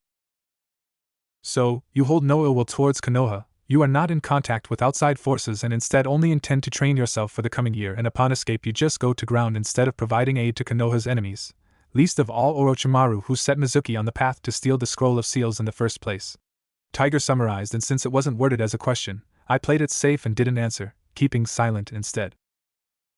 Again the room fell quiet, the only sound the ever-present rumbling of the shifting caldera underneath us and the occasional sprays of lava outside the window. When Tiger next spoke, I almost expected his next words. Or word, rather. Elaborate. I felt like there was a lot that I could say here, should say really. It would be crucial for the way Konoha viewed me, some much-needed damage control after that forced confession. I needed to take away all suspicion, make myself look meek and harmless, and just a good boy who had done nothing wrong, ever, in his life, honestly, sir. Heat pressing in on all sides, the painful grip of ANBU around my wrists, steel at my neck, blood slick and sticky on my skin. I'm so tired. Empty. I felt like I should give a speech. All I could do was bow my head. Please. The word was a whisper, and yet Tiger's chair creaked slightly as the large man leaned forwards in his chair. Please. I don't want to be here. I don't think I deserve to be here. I want to be out there. Be free. Not trapped underground in some tiny, dank cell, constantly feeling the heat of the lava all around me, above me, constantly hearing its rumble. I haven't slept properly in days and I'm thirsty all the time. I hate to even think about next week, when my medical leave is up and I actually have to go out into the yard. I don't hate Konoha for it. I don't hate anyone really, but please. Please don't make me stay here any longer. At some point, tears had begun to flow down my face, joining the blood lining my throat. I just want to go home, I managed in a choked sigh. Truth. Hawk's voice came softly, almost hesitantly. I looked up in surprise at the woman, my surprise turning to shock as she finally let go of my arms, sharp thin bruises already forming on my wrists. Both ANBUs shared a glance before they rose as one. I'll make a report of this interrogation. I'll request an operative skilled with the regressive hypnosis technique. Hopefully the genjutsu will allow you to access Mizuki's memories, give us intel on his dealings with Orochimaru. It's usually not an intensive technique, but considering we seemed to dealing with a dissociation of personality on top of the amnesia, best to get in an expert. Tiger declared simply as I blinked up at him, needing a moment to catch up to the sudden shift in the way my interrogation had been going. Translation: Your mind is so fucked I'm not gonna risk rooting around in there myself. I thought somewhat cynically as the ANBU made to leave the room. I should have left it at that. I really should have. But as the guard from before hurried to open the door for the Spec Force agents, very badly disguising an absolutely soaked handkerchief, come on man, something in me made me spring up from my chair, its legs scraping loudly over the ground. The guard twitched, so did Hawk but less obviously, but Tiger remained the very picture of calm, his mask turned slightly, one eye hole staring back at me over a broad shoulder. Please, what's going to happen to Tsubaki-san? As she herself mentioned when she turned herself in, she withheld vital information from her superiors while sheltering an enemy of the state. That makes her a traitor. She only did it out of love. Cool motive. Still treason. Please, she was only trying to help me. Even her turning herself in, she did that to help me. Threw her entire life away just to help someone who doesn't even know her. I trail off, the realization only now truly sinking in. Yes, I had absolutely zero faith in Tsubaki's plan, none whatsoever. Zilch, nada, nix. In fact, when she blindsided me with it, I was actually annoyed with her, if too shocked at the time to be outright angry, considering she was much more useful to me on the outside. But even then, I couldn't ignore the significance of the gesture itself. Mizuki, you may be a bastard, but you sure know how to pick him. Bor will have finished with his interrogation by now. I'll add his report to my own. We will meet again, Aniyuri Mizuki. Soon.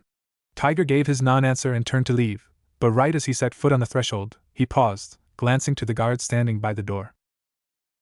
Get yourself together, man, he commanded before striding down the hallway, Hawk right on his feet, while the guard from before hurriedly stuffed his soaked handkerchief down his flak jacket. Feeling the flat stares of both his fellow guard and myself on him, the guard's blush increased in intensity. What? You have any idea how monotonous things get around here after a couple years? This is some good drama. Apparently, compiling a report and requesting a specialist Yamanaka to root around in my brain took a bit over a day or two.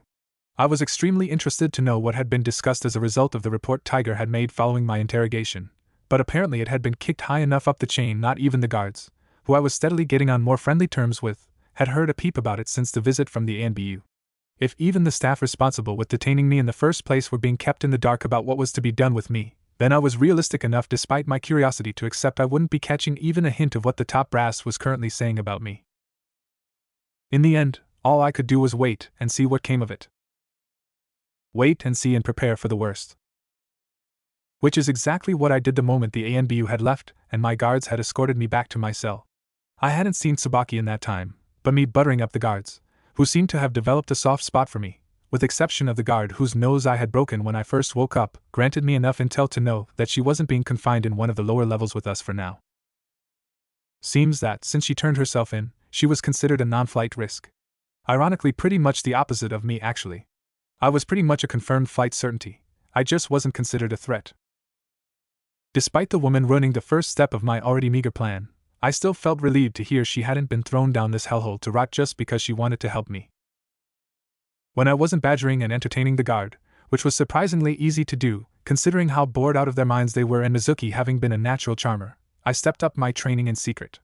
Considering the guards only came to our cells to give the prisoners their food and collect them for various tasks and work details, that meant I spent the vast majority of the days it took the ANBU to get a specialist to genjutsu my memories working my ass off, for hours at a time. That much time each day meant I could fully immerse myself in the ancient way of getting prison jacked, with the added spice that was chakra.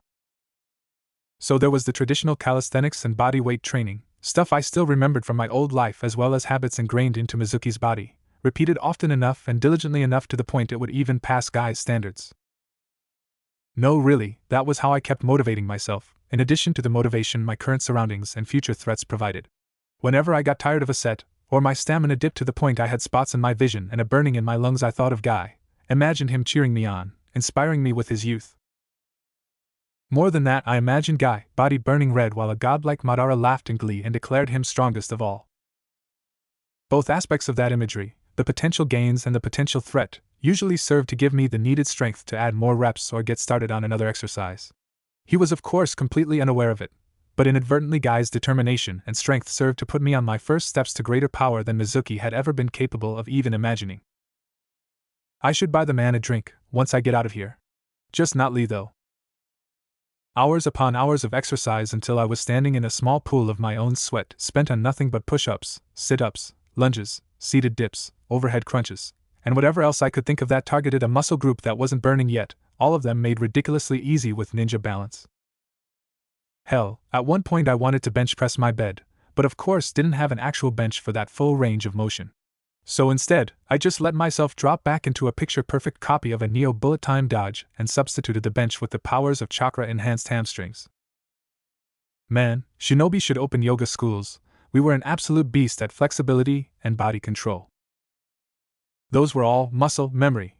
But then came the real secret sauce to take my puny body to Shippuden appropriate levels, get ahead of the power creep curve, chakra control exercises. And I do mean exercise in both senses of the word. For now, Tiger's reaction to my fear of incineration made me believe there was no immediate threat to me molding chakra inside my cell, though I wouldn't go so far as to cast any techniques yet, didn't want to draw the wrong kind of attention. However, controlling and refining my chakra should be doable and inconspicuous enough to keep at it for the majority of my waking hours. Additionally, combining physical training with chakra refinement would increase the maximum amount of chakra I could produce. Chakra is molded from stamina and spiritual energy, so the harder I trained, the more stamina I got, the longer I could create chakra for my jutsu. However, eventually I'd be bottlenecked by my spiritual energy falling behind and being used up sooner, hence the focus on refining my chakra control, as studying and learning and new experiences increased your spiritual energy. Most ninja preferred training the physical half of their chakra more though. Even if you ran out of fireballs, you could still throw a decent punch, which was much more effective than throwing a research paper at your enemy. Tremble at my footnotes. Stand in awe of my bibliography. Please ignore my frail, unexercised body. It might have worked in academic circles back home, but in a military-focused setting like this, punching your way to victory was the preferred method, hence why most shinobi could be considered the ultimate gym rats, to say nothing of actual freaks like Guy and Lee, even if it meant letting their spiritual energy fall behind. Though getting into fights and practicing your jutsu tended to work well enough to pump those numbers up to usable levels. Trauma and determination work even better, a literal mind-over-body type deal. If I wanted to increase both sides of my chakra capacity and control, then efficiency was the key here. Which meant chakra control exercises, or in my case, exercising through chakra. The most famous shape manipulation exercise was of course wall walking as displayed by Naruto and Sasuke during the wave arc, sticking yourself to a vertical surface while simultaneously reinforcing your body to not flex under the sudden shift in gravity. Forget that step and you'd be dangling upside down off the side of a tree with your ankles bent at 90 degrees. Too little electrostatic pressure then, and it was a steep drop. Too much and you'd blast yourself away like a human exploding tag. Equal and opposing forces, but the tree was being much more stubborn than you. Even in Magic Ninja Land, Newton was not to be fucked with. Which is why I started only gently experimenting with my nebulous ideas of making a taijutsu style based on intentionally doing wall walking wrong. Even Naruto and Sasuke, though with respectable reserves for their age, were able to strip bark from tree unintentionally during their training in wave. Imagine striking at an opponent, but when he goes to block, you transition into a grip on his bare arm instead and overload the Spider-Man coating on your hand. Ouch, or just tear away your hand and their skin comes with it. Though their own chakra running underneath their skin probably prevents something like that. I can't really recall people sticking to each other mid-combat like that. Besides, the only surface I have here to place my hands against are the walls, and the blowback will probably shatter my wrists before it cracks the stone. As said before, even ninja dare not fuck with Newton. Even when I gently placed my palm flat against one of the flagstones and intentionally overcharged the field just enough to push my palm back, as if we were opposing magnets, it left a noticeable strain on my wrist. Sadly, until I strengthened my body or figured out a way to direct the backlash away from me, I wouldn't be slapping holes in solid stone anytime soon. There's my bed, of course. That's a lot more forgiving, but well, I still need to sleep on it, and that goes marginally better if it isn't full of holes. Well, more holes. Back to the fundamentals of wall walking it was, considering I didn't have the proper surroundings to progress with more advanced exercises. The next step for control was of course water walking. No more solid surface. Instead of making your body rigid, you needed to send enough chakra into the water to make it stick together, artificially enhancing existing surface tension to create a solid platform you could then stand on, constantly adjusting said platform to account for the flow and shifting of the water itself. Which made me question if there was an even more advanced version of this control exercise, one where you gathered enough air atoms underneath your feet to stand tall in the sky. Was that how the shinobi from Sky Country did their tricks? Guy was able to kick off literally nothing but air pressure, but then again that was only in the 8th gate. Still, the potential for, if not outright flight, then at least some wuxiao wire-type flowy shit. The chakra cost would be horrendous though. I thought, somewhat disappointed, shaking myself from my crouching moron, hidden tiger fantasies. Even water walking, especially for extended times, would eat up chakra at such a constant rate. Some ninja could legitimately pass out from exhaustion, both their body's stamina and spiritual energy depleted. Which is why it was considered a key skill in separating genin from chunin. While Mizuki had been a chunin, a mediocre one in the grand scheme of things, but still chunin, and thus was pretty decent at water walking. But he had never increased his level of skill with it, hadn't sought true mastery of it, hadn't tried to push himself even further simply because he had reached what was usually deemed as sufficient. For all that he bitched and moaned about not having the power he felt he deserved, he hadn't actually bothered a whole lot in mastering the power he already had. Lazy. Me though? Fuck sufficient. Fuck being mediocre. Being just average wouldn't guarantee my freedom. I needed to be exceptional. I would become exceptional. Just as soon as I can draw out my chakra and refine it. Now how the hell do I do that? I had felt the energy within me before, of course. It was hard not to, something between a comforting warmth and an electric buzz, as if I just had a large filling stew made of Red Bull, underneath my skin sinking down into my very bones. Actively guiding its flow and drawing it out so that it settled in a sheen over my skin? Unless you counted faint wisps of power, sadly no. However, now that I didn't need to fear incineration by seal, probably, I could go further with it, and I already had an idea in mind to connect with my mystical ninja wizard bullshit energy. Mediation. Meditation worked great to calm the mind and relax the body, and hey, guess what? Those are the two key components in chakra. Not that I had ever attempted meditation in my previous life, but hey, I was stuck in a ninja's body with nothing but time on my hands. Worth a shot at least. And so I spent the rest of that morning on the floor of my cell, legs folded, back straight, palms face down on my knees as I tried to focus on my controlled breathing. At first, I got way too distracted by my surroundings to really fall into anything remotely resembling a proper state of mind. Meditation isn't easy when the world is just you, iron and stone. You hear everything. The dripping of the steam pipes. The scuffle of sandals. The coughs from Block D down the corridor. Not to mention the constant shifting and rumbling of the caldera. After several hours though, without even consciously being aware of it, those various noises became singular distractions. Instead, they began to flow together. Repeats became rhythms, dissonance turning into harmony. Every noise, no matter how sudden or distant, became part of a larger, overlapping tapestry of just sound. No more, no less than just a presence of sound. Which is when I realized the energy within me had shifted. My stamina and focus had dipped slightly, but in return I could feel a churning, growing presence behind my navel, a well of power that was just begging to be guided, to be used. I called upon it, not really with muscles but with more than simply the mind, not forcing it in any particular direction, simply calling it to the surface of my skin, feeling it twist and coil and flow through unseen pathways within my body. I slowly, gently, raised a hand in front of my face, and there, in flickers of mist and heatless flame, a pale blue bordering on white chakra danced over the surface of my skin. I didn't laugh out loud, didn't dare to, but my grin split my face, teeth visible in the dim light of my cell. Right now to actually train it. Mizuki, for all his faults and weaknesses, was still a chunin and thus already capable of producing the electrostatic field for wall and water walking. A single leaf wouldn't do much to refine his control further. So I didn't stick to just one leaf. Everything that wasn't screwed down, and in those cases, only if I couldn't unscrew them, heavier than a leaf and multiple at a time, forks and tin cans and even tightly rolled up bedsheets, I stuck to my body, all over my body, not just the forehead, while I did lunges and jumping jacks. Not regular exercises either, as there was a way to further tax my body and chakra. As mentioned before, an often overlooked but crucial step is the reinforcement of the body to ignore gravity's pull as you did your Spider-Man impression. So I did my set of sit-ups, flat against the wall, 2 feet off the ground, while upside down. I did my push-ups, but against the ceiling, constantly adhering myself only by the very tips of my fingers and toes. The increased weight meant I needed to expel and maintain more chakra, and the increase in items meant I had to keep this up several times simultaneously, all the while moving under extreme fatigue. Constantly I was expelling just the right amount of chakra, going off from what felt right, instinctive even, Mizuki's own experience telling my body what it had been trained to already know. Molding the chakra felt like a weird core exercise that spread a warmth from my belly all the way through my body, even noticeably bundling up in certain places that I quickly guessed were the 8 gates.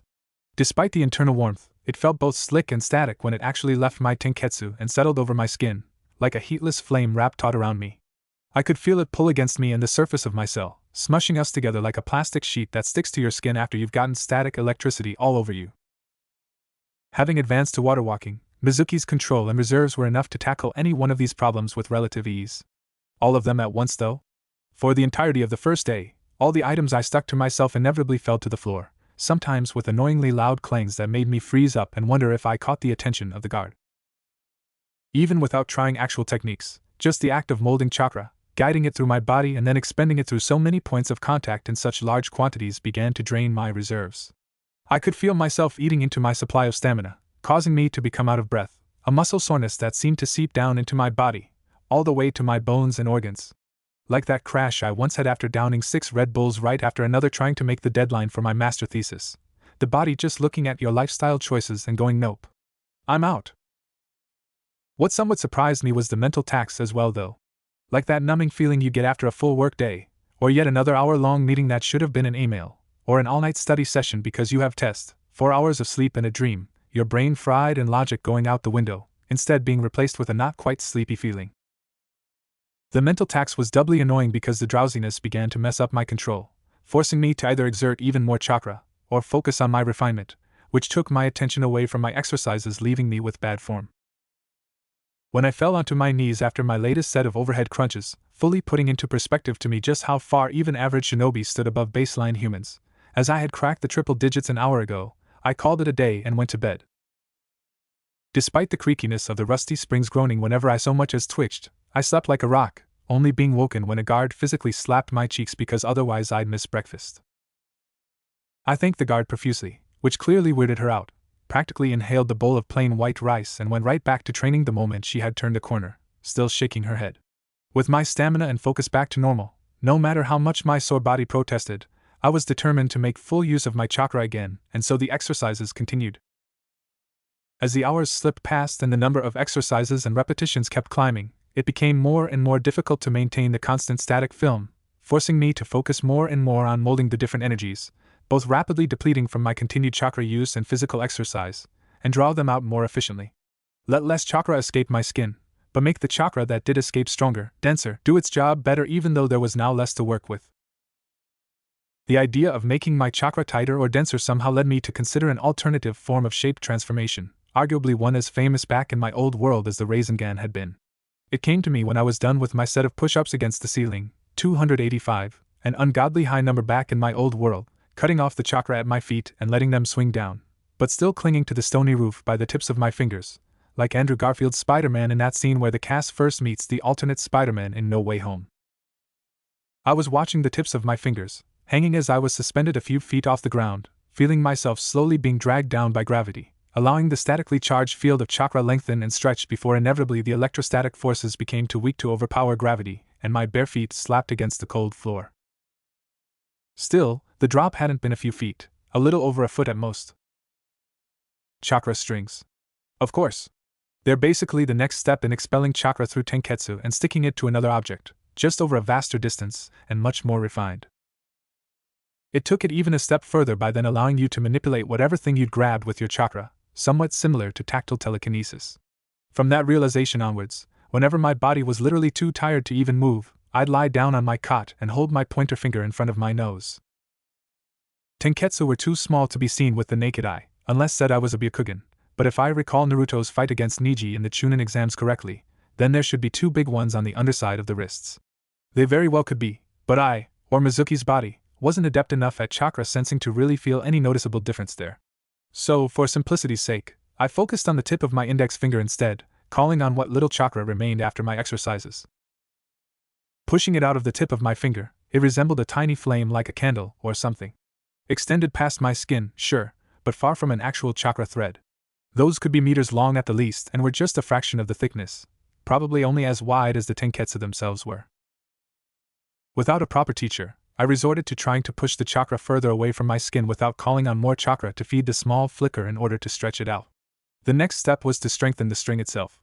Chakra layered on the tip of a finger could be used to inscribe words into solid stone, or a toad's back if that was more readily available, so chakra, even without nature transformation such as the hell stab or the chidori, was capable of cutting and carving, so I should be able to do the same with the tip of my chakra string. All I managed was a barely visible scratch against the stone next to my pillow on my first attempt. I also almost broke the top 2 joints of my index finger when the chakra cut out unexpectedly, and I smashed it head-on against the rock. Right, back to the drawing board. Extend it from the finger, push it further, stretch it, don't feed it, keep it thin now, feed it chakra. But don't let it expand, make it tight, make it dense. It was a slow process to say the least, and somewhat surprisingly, the next day when I woke up I found not just the usual muscle aches across the entirety of my body, but that I had managed to overexert the finger as well, leaving it cramped for the rest of the day. While chakra strings would be a valuable addition to my toolset, essentially being pseudo-telekinesis, I was unlikely to make any great strides with it unless I got my hands on an instructional scroll or picked up some tips from other shinobi. Maybe I was lucky and they threw a hyuga in here? Some poor sap who hadn't bowed deeply enough when one of his more important cousins passed by in the hallway or some bullshit like that. Those guys were quite literally the clan in Konoha when it came to controlling and extending your chakra beyond your fingertips and sticking it to something else. They even went a step further and were actually able to make their chakra dense enough they could insert plugs of it into another being that would persist even when they stopped supplying it with power. Nah, unlikely. Not only would no self-respecting hyuga share that secret with an outsider, much less a traitor, but I doubt the clan would even bother with a jail like this. They'd just flex those creepy eyes, shout something dramatic like you dare? Just one hand seal later and boom. Brains leaking out of your ear holes. No need for prison then. I thought dourly to myself and went back to trying to thin and lengthen the flicker of chakra extruding from my fingertip, no matter how slow progress was. For now, it served as a capstone at the end of my training session, alternating fingers of course. When I had used up so much of my stamina and chakra I couldn't continue with my insane workouts that would have given even Richard Simmons pause, mostly because I've taken to doing most of them upside down against the ceiling. You think losing a teammate is bad? Watching a loved one die? Bitch please, you haven't known true pain unless you've planked for an hour while suspended against the ceiling, your ragged blanket rolled up and hanging around your middle, suspending your prison cot underneath you. Despite the self-inflicted torture, I kept at the exercises. They'd increase my chakra reserves, eventually increasing the amount of techniques I could cast while needing less energy for each one, pushing the amount of spammable jutsu even further. Man, why doesn't every shinobi do this every day?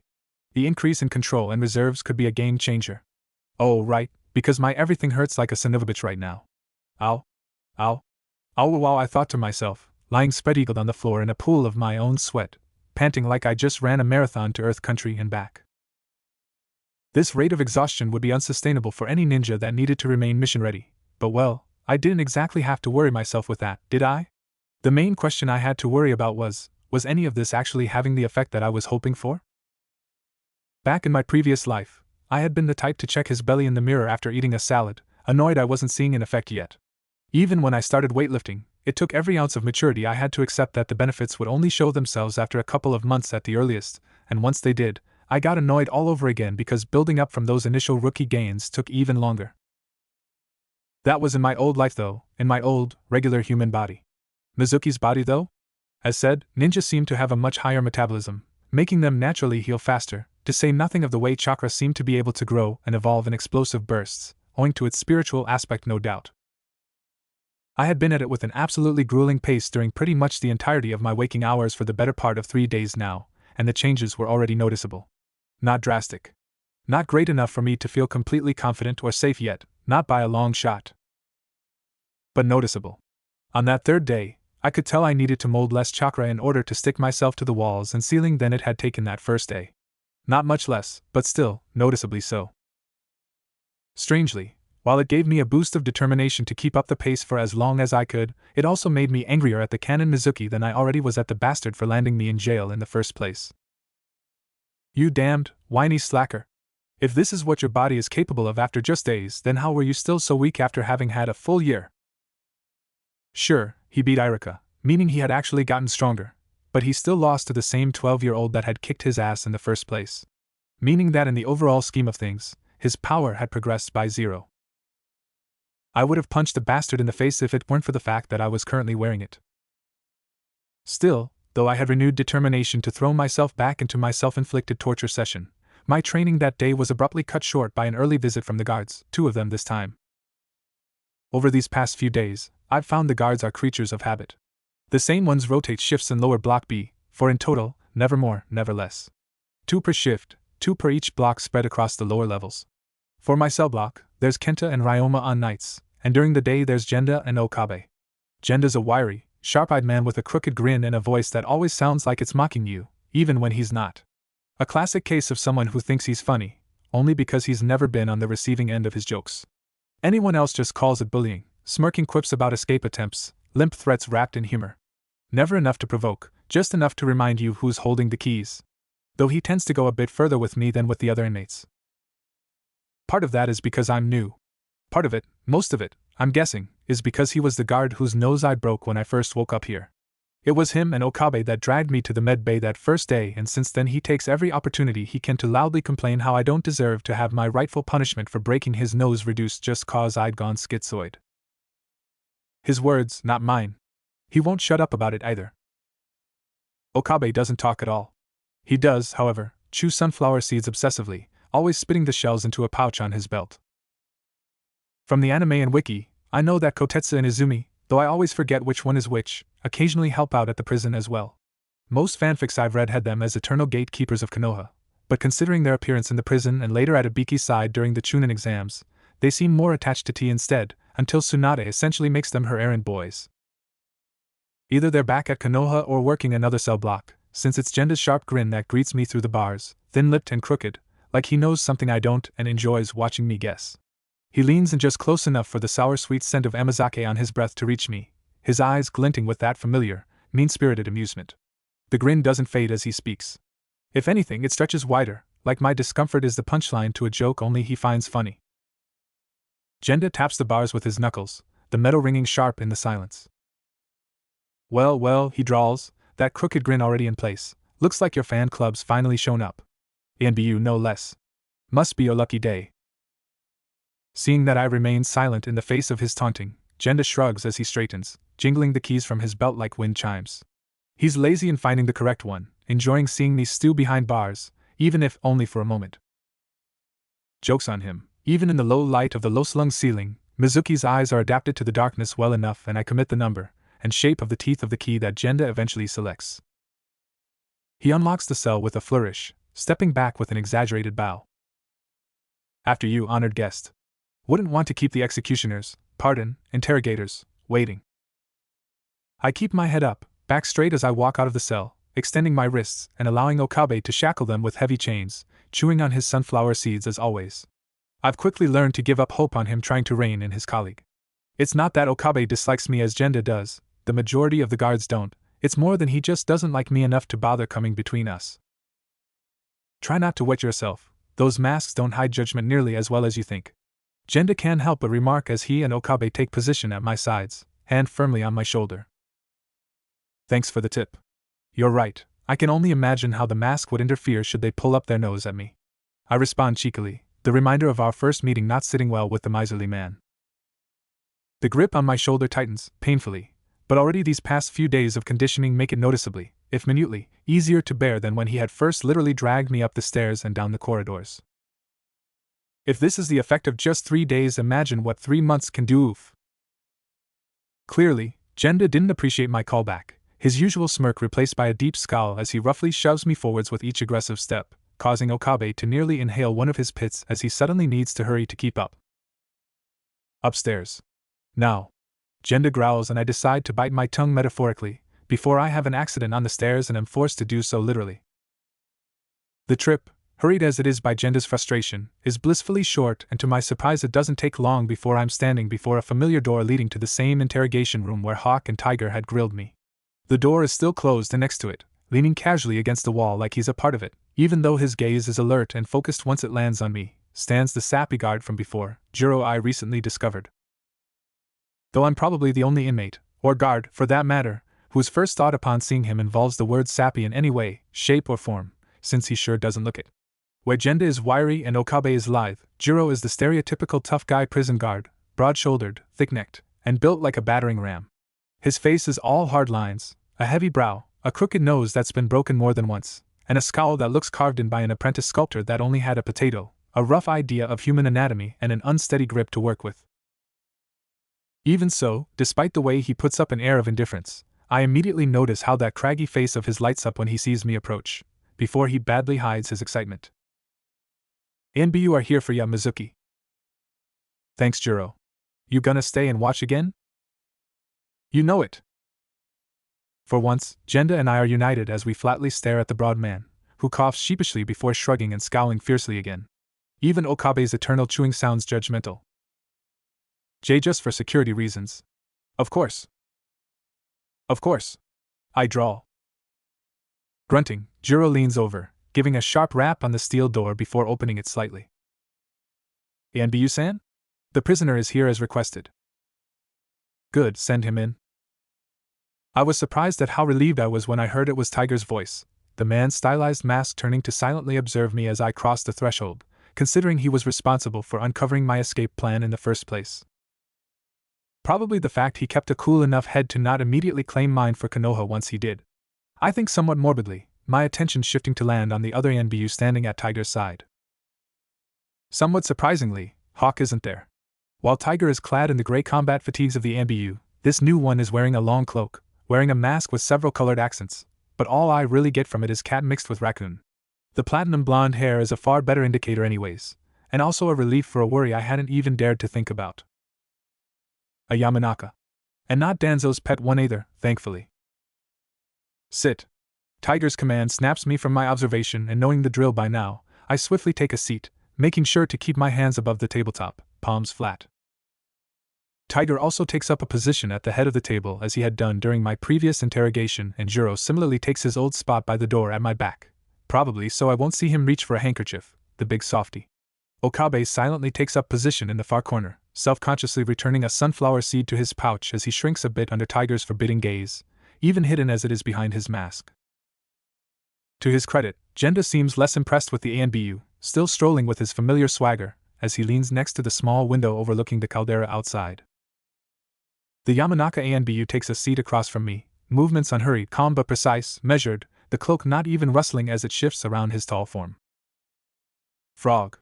Begin." Tiger orders in his usual brusque tone, and I can feel myself and the guards do a simultaneous double-take. "That's supposed to be a frog? Since when do frogs have whiskers? I mean, considering this place has giant rhinos and pink ostriches, they might have actually." "Mizuki-san. None of your memories of your life have returned to you, specifically those pertaining to your past dealings with the traitor Orochimaru, either due to your physical or mental trauma. As such, we shall place you under a genjutsu-induced hypnosis which shall allow you to access them instead through your subconscious recollection. For the technique to reach its maximum intended effect, a calm state of mind is required. Please clear yourself of all thought." The Yamanaka starts, voice soft but certain, immediately snapping me from my musings. "TCH, that shouldn't take long." Genda scoffs, still leaning against the windowsill, though he visibly shudders as Tiger's mask icily turns into his direction, the entire room falling deathly silent, even the lava sprays outside seemingly not daring to make a noise. The ANBU doesn't even need to say a word, yet Genda ducks his head, shrinking a bit, and I can't quite suppress a vindictive smile at that. "Mizuki-san," the Yamanaka reminds me.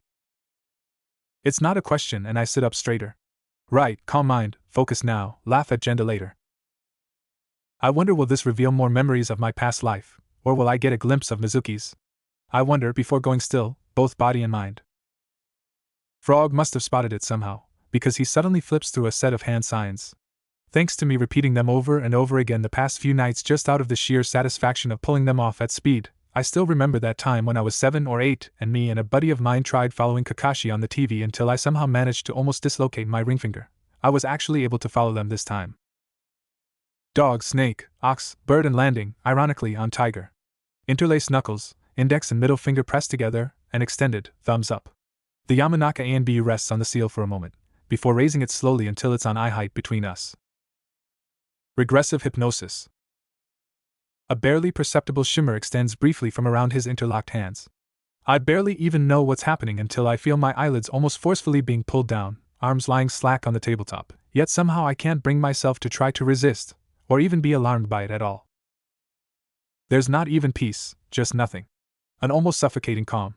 From far, far away, impossibly distant yet sounding out from right next to my ear comes the soothing voice of the Yamanaka. Listen to my voice, listen to the sound of your heartbeat thrumming in your ears right now. You are traveling forwards down a path that leads only backwards. Backwards through your memories, keep going back into the past, back a day, back 3 days, back to almost a week ago, the night of your betrayal. Where are you? Well, where's Mizuki during the betrayal? Waiting in the forest, of course. Mizuki had just tricked Naruto with some bullshit about giving him an alternative graduation exam if he stole the scroll for him.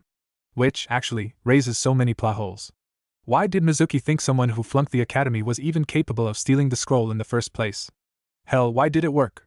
Seriously, how bad was security in this place?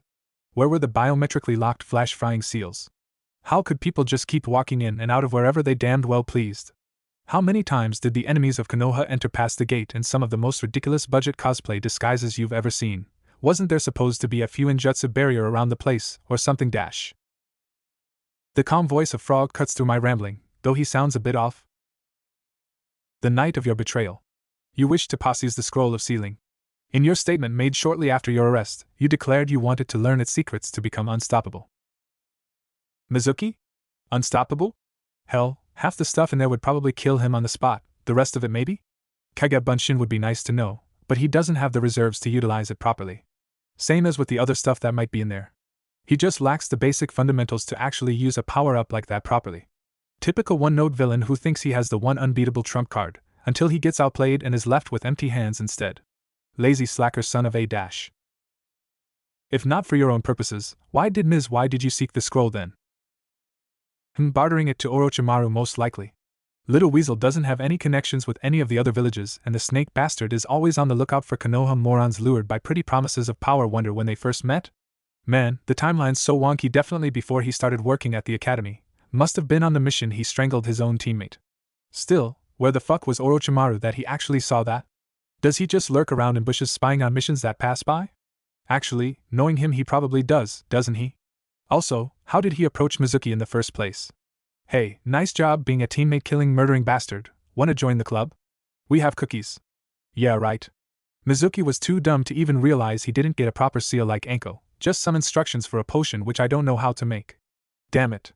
Didn't he steal from the Nara? Yeah, right. Hell to the fuck no on that front dash. Did Mizuki receive any further instructions from Orochimaru? Any orders to meet at a hidden location? Any other agents he should report to? Further instructions? Hell, I'm betting that for Orochimaru, Mizuki was the equivalent of a pump and dump. If I were to seek out the bastard now, I doubt he'd even remember me.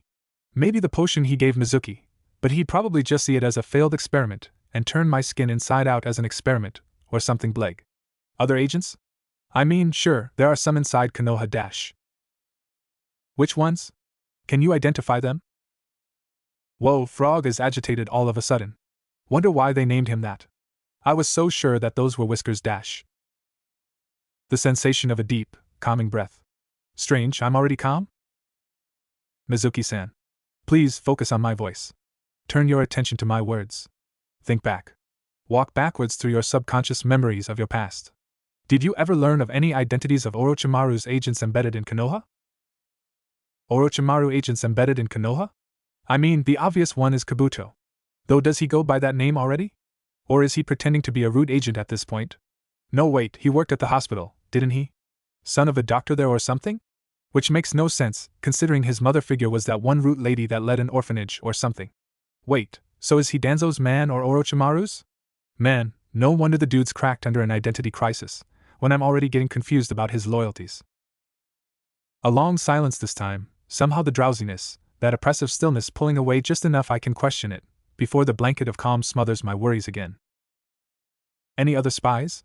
The voice says, though even in my drowsy state, I can tell the calm is definitely fake this time. Well, Kabuto's teammates for the Chunin exams, obviously, since they defected not long after. Any others? Can't remember any. Well, there's the Sunanin that are allowed in once the exams start, though I wonder if Orochimaru already killed the Kazekage at that point.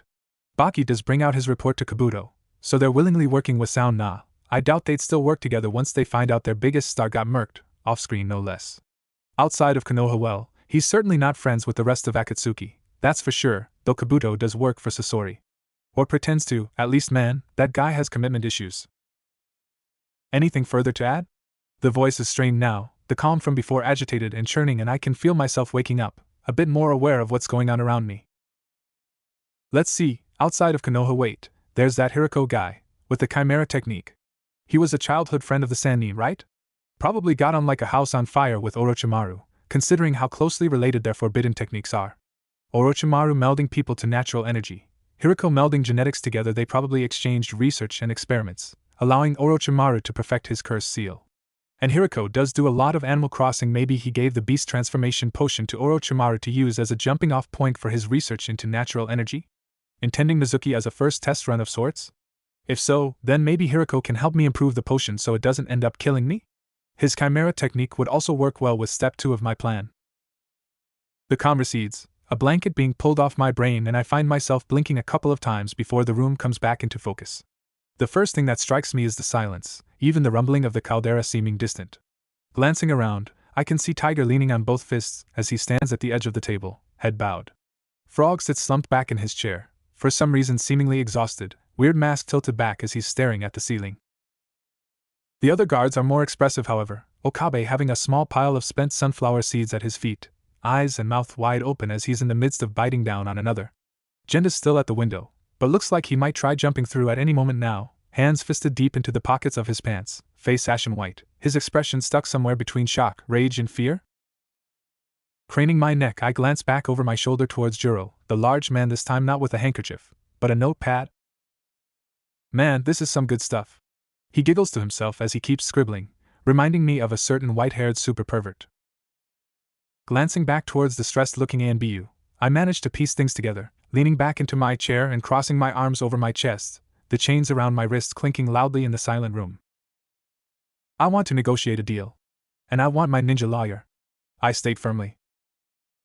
Tiger's resulting glare is a fire jutsu all on its own. Sadly, I was not immediately given access to a ninja lawyer, partially because even as the nice ninja village, Konoha didn't exactly bother with Miranda rights and providing you with your one phone call, but mostly because it didn't really seem to be a thing in the first place. That seems like a glaring oversight. How can you have a ninja police force to catch criminals, have a ninja jail to throw those criminals in, but not a ninja justice system in place to actually determine whether or not those guys are even criminals in the first place? Hell, there's not even someone who provides their defense after they get arrested. I ranted, lying on my cot and throwing up my arms in frustration. Juro merely chuckled, leaning against the bars of my cell, having returned me to my current residence after the ANBU beat a distinctly hurried retreat across the single drawbridge over the active caldera, racing back towards Konoha. From observing the guards' routine, I knew Genda and Okabe were supposed to hand over their shifts to Kenta and Ryoma for the night patrols soon, but Genda had muttered something about not feeling well and Juro had volunteered to escort me back instead. Okabe, as always, had said nothing, seemingly content to keep munching away on his sunflower seeds. That's because, as you said yourself, they're criminals. The Hokage said so, after all. Or ANBU did. Same thing. But what is there to prevent an abuse of power? Simple. We don't elect a Hokage who would do that. Duh. Juro, you know I love and appreciate you, man, but you really need to try out critical thinking one of these days. Why would I? I'm not the one behind bars here. Ouch. Juro just chuckled, though thankfully, once I pressed him a bit, he was willing to elaborate on what he understood of how the justice system usually worked in Konoha, though he admitted that he didn't know if similar systems existed in the other nations. Normally, if the police force suspected you of being up to no good, they'd investigate you, arrest you, charge you and then hand you over to the ANBU, who being the physical extension of the Hokage, would then pass judgment on you. If you got lucky, or had the appropriate backing, like a clan, then you could contest the charges, get witnesses involved, provide counter-arguments for the ANBU to either accept or dismiss, or even go over the ANBU's heads and raise a fuss directly with the Hokage himself, but this being a ninja village, you were pretty much expected to set all this up yourself. You, on the other hand, were literally caught red-handed committing high treason, and the only person who would have argued in your defense with the ANBU is currently in a cell like you. Sorry, buddy, but ain't nobody on the outside left willing to stick their necks out for ya. I wish Tsubaki hadn't done that. I wistfully say at that, but Juro, being Juro, interprets it wrongly, of course. Love, man, it's a powerful motivator. Nice to see you wish your fiancée was free, but it's because she wished the same for you that she's in here right now too. Not what I mean, but sure. Sucks for her. I made sure to not roll my eyes with the burly guard's gaze on me, letting out a forlorn sigh instead that saw him grabbing for his handkerchief again. Seriously? Man, we gotta get you some cable TV in here. Meh, we tried that, but can't get that stuff to work in here, at least not for extended periods. Thermal interference from the caldera or something. One of the eggheads tried explaining it to me once, but I stopped listening after he told me we won't be able to watch Kokoro no Hanasaku. Hell, can't even get a proper signal back to HQ, not even radio. Interesting. Explains why Mizuki's original escape took so long to get a response from Konoha. Wait, what? Blossoms of the Heart? What? You ever mention that show to any of the guards and I'll throw you off the island straight into the lava. Geez, alright. They'll never find your body. I said alright. Jiro glares at me from between the bars, pointing to me, to his eyes and back at me again, his craggy face set in a deep scowl, enhanced by the shifting shadows cast by the flickering torches. Nobody must ever know. Jiro, relax, I get it. Seemingly satisfied, for now at least, Jiro turns on his heel before he stills, glancing back at me over his shoulder. I'll see about getting you and Tsubaki some work, get you out of that cell at least, stretch the legs. Not the prison yard. Know how you feel about that. Laundry duty or something, sweeping the hallways. Light stuff. No promises on putting you on the same shift, at least not for now. I blink in surprise, finding myself genuinely touched at the small gesture. I've only felt the heat of the caldera indirectly through the windows, and I'd honestly been dreading hacking away at volcanic rock out in the prison yard. This was a welcome peace offering, and I nodded my head at the burly guard. Thank you, Jiro. Appreciate it, man. Don't mention it. No, really don't. Not sure if I'm even allowed to do this much, but also the rest of the inmates probably won't take kindly to you getting any signs of favoritism. They know we give those out as part of an incentive program for snitches and well. He shrugs at that, before moving away, throwing a lazy salute over his shoulder. Just sit tight, Mizuki. The Hokage is a great and learned man. He'll know what to do with you and your little lady. Just sit tight, huh? Not like I got much of a choice. I groused, lying back onto my cot, fingers interlaced behind my head, silver hair splayed out around my face. That was a good point Jiro had inadvertently made. Canon Mizuki had broken out by instigating a mass riot, seemingly being the leader of the other inmates, though he only bothered taking the legendary stupid brothers with him. Either he considered the rest too weak, or the reverse was true and he wasn't seen as powerful enough to strong-arm the others in sticking with him, choosing to scatter instead. However, my initial plan had been to get chummy with the guards and by extension Konoha authorities instead. Still something I considered worthwhile, but if what Jiro had said was true, it might actually compromise my safety for as long as I was forced to remain on the inside. And I still had no idea how long that might be or what Hiruzen would decide to do with the truth bombs I'd thrown in his lap. Orochimaru and Danzo might be the most acute dangers to Konoha's safety, with the exception of Pain himself coming in to turn the village into a crater, and both happened to be massive, personal and emotional blind spots for the aged Hokage. It wasn't as if I had concrete proof of the intel I provided either. Between the amnesia and the dissociation, they could just decide it was all the ramblings of a madman. But my information is almost too specific. Too many details to ignore outright. Hiruzen survived 3 world wars and who knows how many assassination attempts. He won't just let this slide without at least putting out feelers.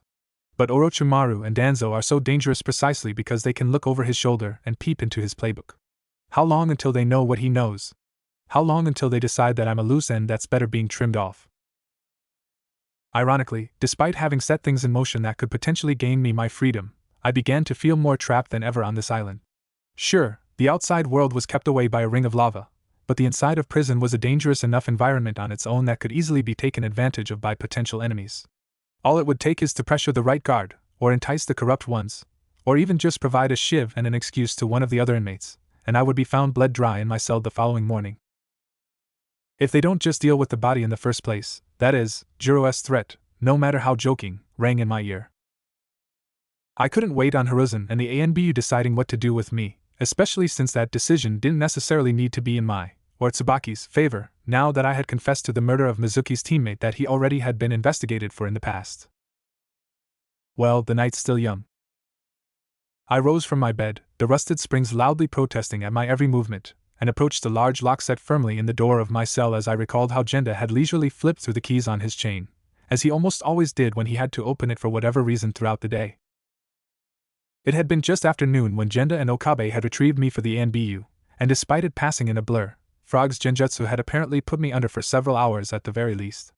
Then there had been the aftermath, which had consisted of Okabe and Genda quietly and unobtrusively sweating in a corner, Tiger and Frog holding a very intense whispered debate that was only interrupted by trying to glare holes through my skull and me loudly complaining about the lack of legal representation in this village. Jiro had spent that time just scribbling away in his notebook like an artiste possessed. It had lasted all throughout dinner, and it wouldn't be long until the day shift clocked out and the night shift started their first rounds of the evening. 1.5 hours, give or take.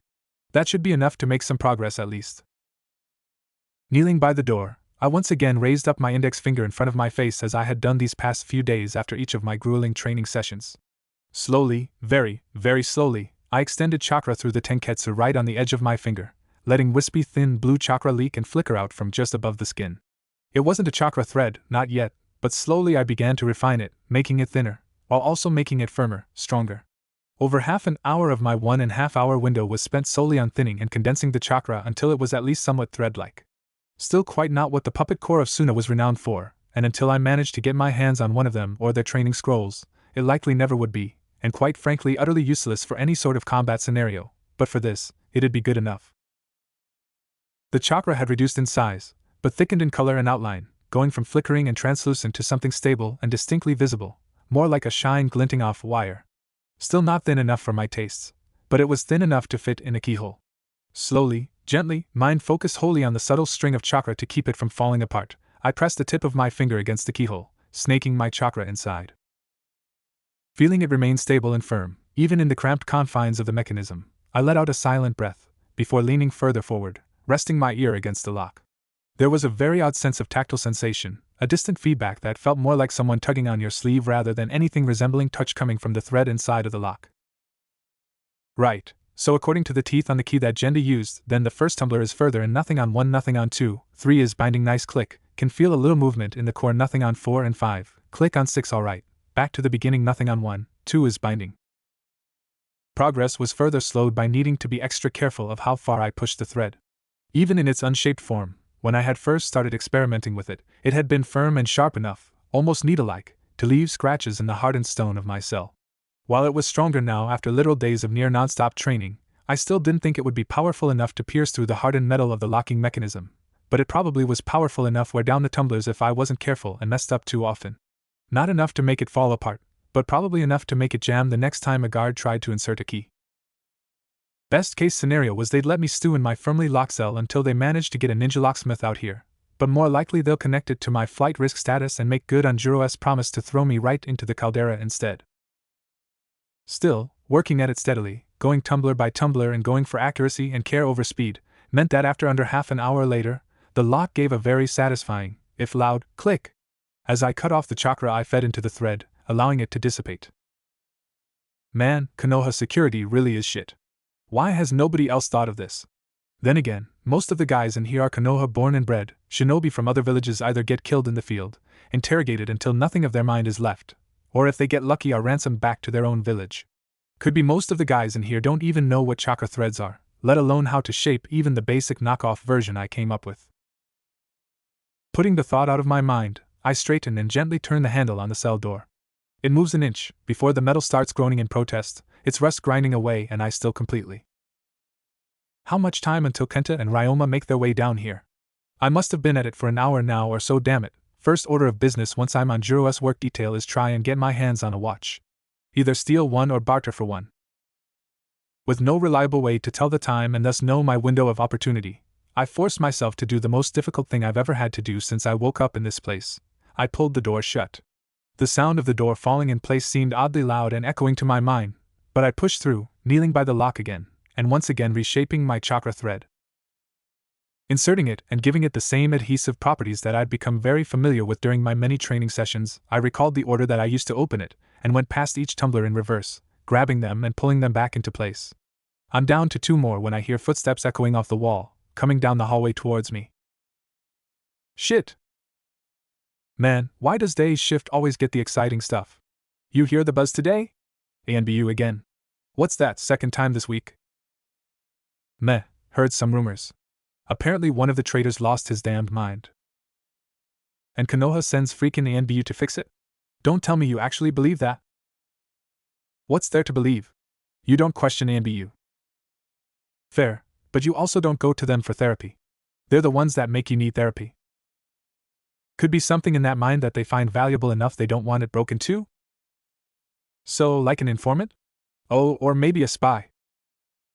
Keep your voice down. Whatever the case, it's got Spec Force interested, which means I'm not. Got it? Fine, fine. We know who the guy is. Ryoma. Look, all I'm saying is, we don't want to damage the goods if A and B you got their eyes on him, you know what I mean? TCH, fair enough. It's the new blood, Mizuki. Apparently his girlfriend or wife or whatever turned herself in not long after. She's on a higher floor though. Not even sure she's officially booked yet, what with A and BU crawling all over this case. Damn, can't decide if that's the most romantic or stupidest thing I've heard all day. What do you think? Yes. Geez, fine. So, this Mizuki bastard, he's on our block? Right here, actually. Hey! Mizuki! Wake up, you traitorous son of a bitch! A fist impacts the frame of my cell and I startle on my cot, blearily looking around in confusion, the bed silent underneath me. What? That's the guy that got ANBU interested? He don't look like much. One of the guards scoffs, and as my eyes adjust to the low light, I see it's the younger of the two, Ryoma, who talked, a lean and wiry young man, early 20s at most, who always carries his hitai just a bit crooked, like he's too distracted to notice or too carefree to be bothered. His patrol buddy is a much taller, well-built man, middle-aged with a shaven head and a face that seems to be set in a permanent scowl. Kenta's brow furrows even further than usual as he glares through the bars at my still confused-looking form lying on the cot. Don't underestimate guys like that, Ryoma. Guys in here not just for theft, but for the attempted murder on a fellow Konoha shinobi. File says they were friends even, and this guy still almost severed his comrade's spine. Oh man, Ryoma says, now looking at me wide-eyed as I look back in confusion. I'm sorry, but I don't remember, yeah, so I've heard. Doesn't fix your buddy's spine though, now does it? Kenta rebuffs me and I shrink back on my cot. Makes you wonder what ANBU would want with a bastard like that, huh? Ryoma Kenta sighs as he turns away from me, his younger colleague looking up at him with excitement. Oh come on, don't tell me you aren't even a little interested. Betrayal like that, but he just gets thrown in here instead of executed, and then not only has his girlfriend show up here, but ANBU as well? Twice even? He could be an amnesiac spy, Kenta. Imagine what. Exactly, he could be a spy, which means I'm very firmly not interested. Why are you so hung up on him being some super secret agent anyways? Don't you realize that it just makes things more hectic around here, kid? We could use some excitement around here. Night shift is so boring, though. The younger guard, still a kid really, trails off with a sigh, before Kenta smacks him around the head. Idiot. We're prison guards. Things being boring around here means we're doing our job properly. Come on, we're falling behind on our route. Fine, fine. The two make to move away before a hand suddenly clamps down on their shoulders, hard, the grip felt even through their uniforms, a breath hot and heavy in their necks, an ominous chuckle filling the hallway. It seems made impossibly large by their oppressive surroundings, the large shadows stretching and flickering as if mocking them, and suddenly both guards feel very alone, and yet not alone enough. Most spies don't look like much. That's rather the point, actually. And you'd be surprised what you can learn once you're on the other side of the fence or bars, as the case may be. Experience the weaknesses firsthand, spot the irregularities. Of course, that's no use if you can't report it back to your side, and such reports are much more difficult to make if people stick their noses where it really does not belong. You know how much ANBU like their little secrets after all, don't you? The voice is deep and growling and wholly unfamiliar. It breathes low, as if letting them in a joke they aren't meant to hear, and both guards hurriedly nod. You know what? It's late. The heat of the lava gets to everyone. In dark places like this, who knows who heard what? I think we can all agree this conversation never took place, right, boys? It's not really framed as a suggestion, and again both guards nod, Ryoma swallowing. Of course, sir. Thank you, boys. On your way now. And remember, we never spoke. The voice retreats as the grip on their shoulders is lifted and both guards instinctively take a hurried step forwards, before simultaneously turning on a dime. A torch nearby sparks and sputters, throwing some more light into the prison cell. What? Why are you guys looking at me like that? Where I'm still lying on my cot, my ratty blanket underneath me, as I innocently blink back at the guards. Ryoma's mouth is wide open, while in contrast Kenta's is reduced to a microscopically thin line. He stares from the bars back to me, before he draws himself up to his full height. Go back to sleep, prisoner. It's lights out soon. Ryoma, come. He states brusquely, before resolutely turning on his heel and stalking away, even reaching out to grab the kid by the back of the collar when his colleague still stands looking wide-eyed at my cell. The younger guard is almost dragged out of view completely, pausing just long enough to throw one last look over his shoulder, eyes widening when he sees me leaning against the bars, arms crossed over my chest. I give the kid a conspiratory wink which causes his eyes to go wide, before Kenta physically drags him around the corner, and I slump over, breathing heavy. I glance back over my shoulder at the illusionary clone still lying on my bed, allowing the technique to dispel. While the basic clone was incapable of producing sound, ninja were able to throw their voice. It worked to my benefit that the darkness of the subterranean levels obscured my cell enough the guards hadn't been able to spot the usual imperfections that usually gave clones like that away. Even better that humans in this world, save elite ninja, which these guards were not, also had a very bad habit of not instinctively checking ceilings to spot prisoners who stuck themselves flat against it, hiding in the shadows. Though casting the clone, jumping to the ceiling, throwing my voice, then dropping back down once their backs were turned, then jumping back up again when they turned around, then dropping back down again to mess a bit more with Ryoma had all been tiring, it actually wasn't as bad as the sheer nerves I had to fight from showing in my voice or the whole act was up. Man, what a gamble. For a second there I thought I misjudged Kenta. He looked like he was 2 seconds away from busting into my cell to beat the crap out of me. I think doubled over with both hands on my knees. Thankfully, overhearing their conversation had allowed me to read the tall guard correctly as someone who preferred to keep his head down and his nose out of other people's business. Imagination spurred on by the excitable Ryoma, and it was clear Kenta bought my suggestion and in the future would look at everyone but me should there be any more excitement around here. Ryoma would be the opposite, but the kid was also clearly a bit naive and easily impressed. Both approaches could work to my advantage, giving me more wiggle room, especially when combined with Jiro's lighter work detail. And as the saying goes, in the land of the locked up, the one allowed to walk around was king. I glanced back down at the lock in my cell.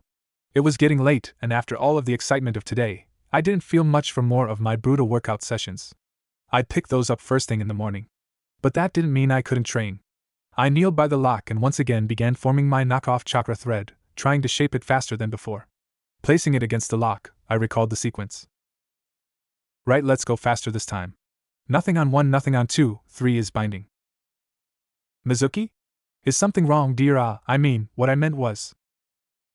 It's alright, Tsubaki-san. And I wouldn't say something was definitely wrong per se, more really annoying. Oh, what is it? I'm pretty sure someone in here is trying to have me killed. What? I just hum as I lean on my broom, Tsubaki some meters behind me as we're sweeping one of the hallways on the second floor, the highest we're allowed to come. The upper floors are off limits, even to prisoners with our special status, as that's where the guard quarters are, along with administration and communication offices. My hope is that in one of those offices are the controls for the security systems of the prison, few and outdated as they are, but the chances of me being allowed there are slim to none, even with Jiro and Ryoma in my corner and Kenta pretending I'm not even here. It's been a little under a week since my little bit of theater with the night shift guards and I've been steadily dropping small hints here and there to keep them guessing. Pretty sure Ryoma thinks I'm practically this world's version of Jason Bourne, while Kenta seems to be convinced that I'm some sort of prison inspector or security consultant, given how strict and appropriate he acts around me. Somewhat ironically, that actually worked to my advantage as Kenta was all too eager to point out security systems to me in order to assure me they were all working as intended. Whatever they thought I was, I started seeing the effect it had on the other guards. I caught more than a couple staring at me before quickly glancing away when they felt my attention on them. Small nods in the hallway, little signs of respect they'd never give a prisoner, slipping me larger portions of food when I humbly requested it. I needed the fuel for my training after all, that sort of thing. Jiro had come through for Tsubaki and I as well, and despite my medical leave having officially run out, either one of us had been forced to work out in the yard yet.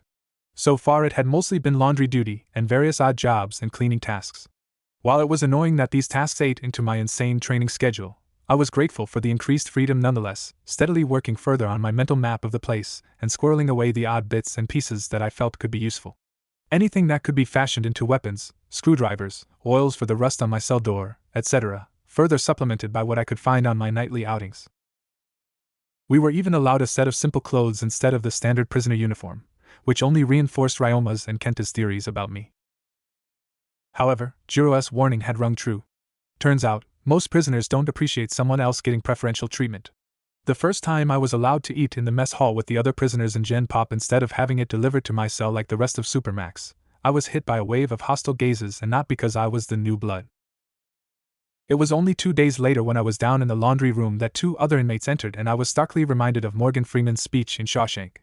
One of them had a shiv, the other just had his fists, and both had seemed enthusiastic to use them on me. They lost that enthusiasm when I threw a bucket full of boiling water at them. Their fault for jumping me right as I was in the middle of loading up the soaking vats. I had expected that to at least dissuade the other prisoners, especially as it didn't take long for ANBU to show up after the incident, though sadly I didn't get a chance to speak with them. However, the very next night, I got an unexpected visitor when a prisoner stalked silently through the hallway, approaching my cell. To my surprise, he fished out a key to carefully unlock my door and move over to my cot, shiv in hand. To his surprise, the me asleep on the bed disappeared in a puff of smoke as he stabbed it in the heart.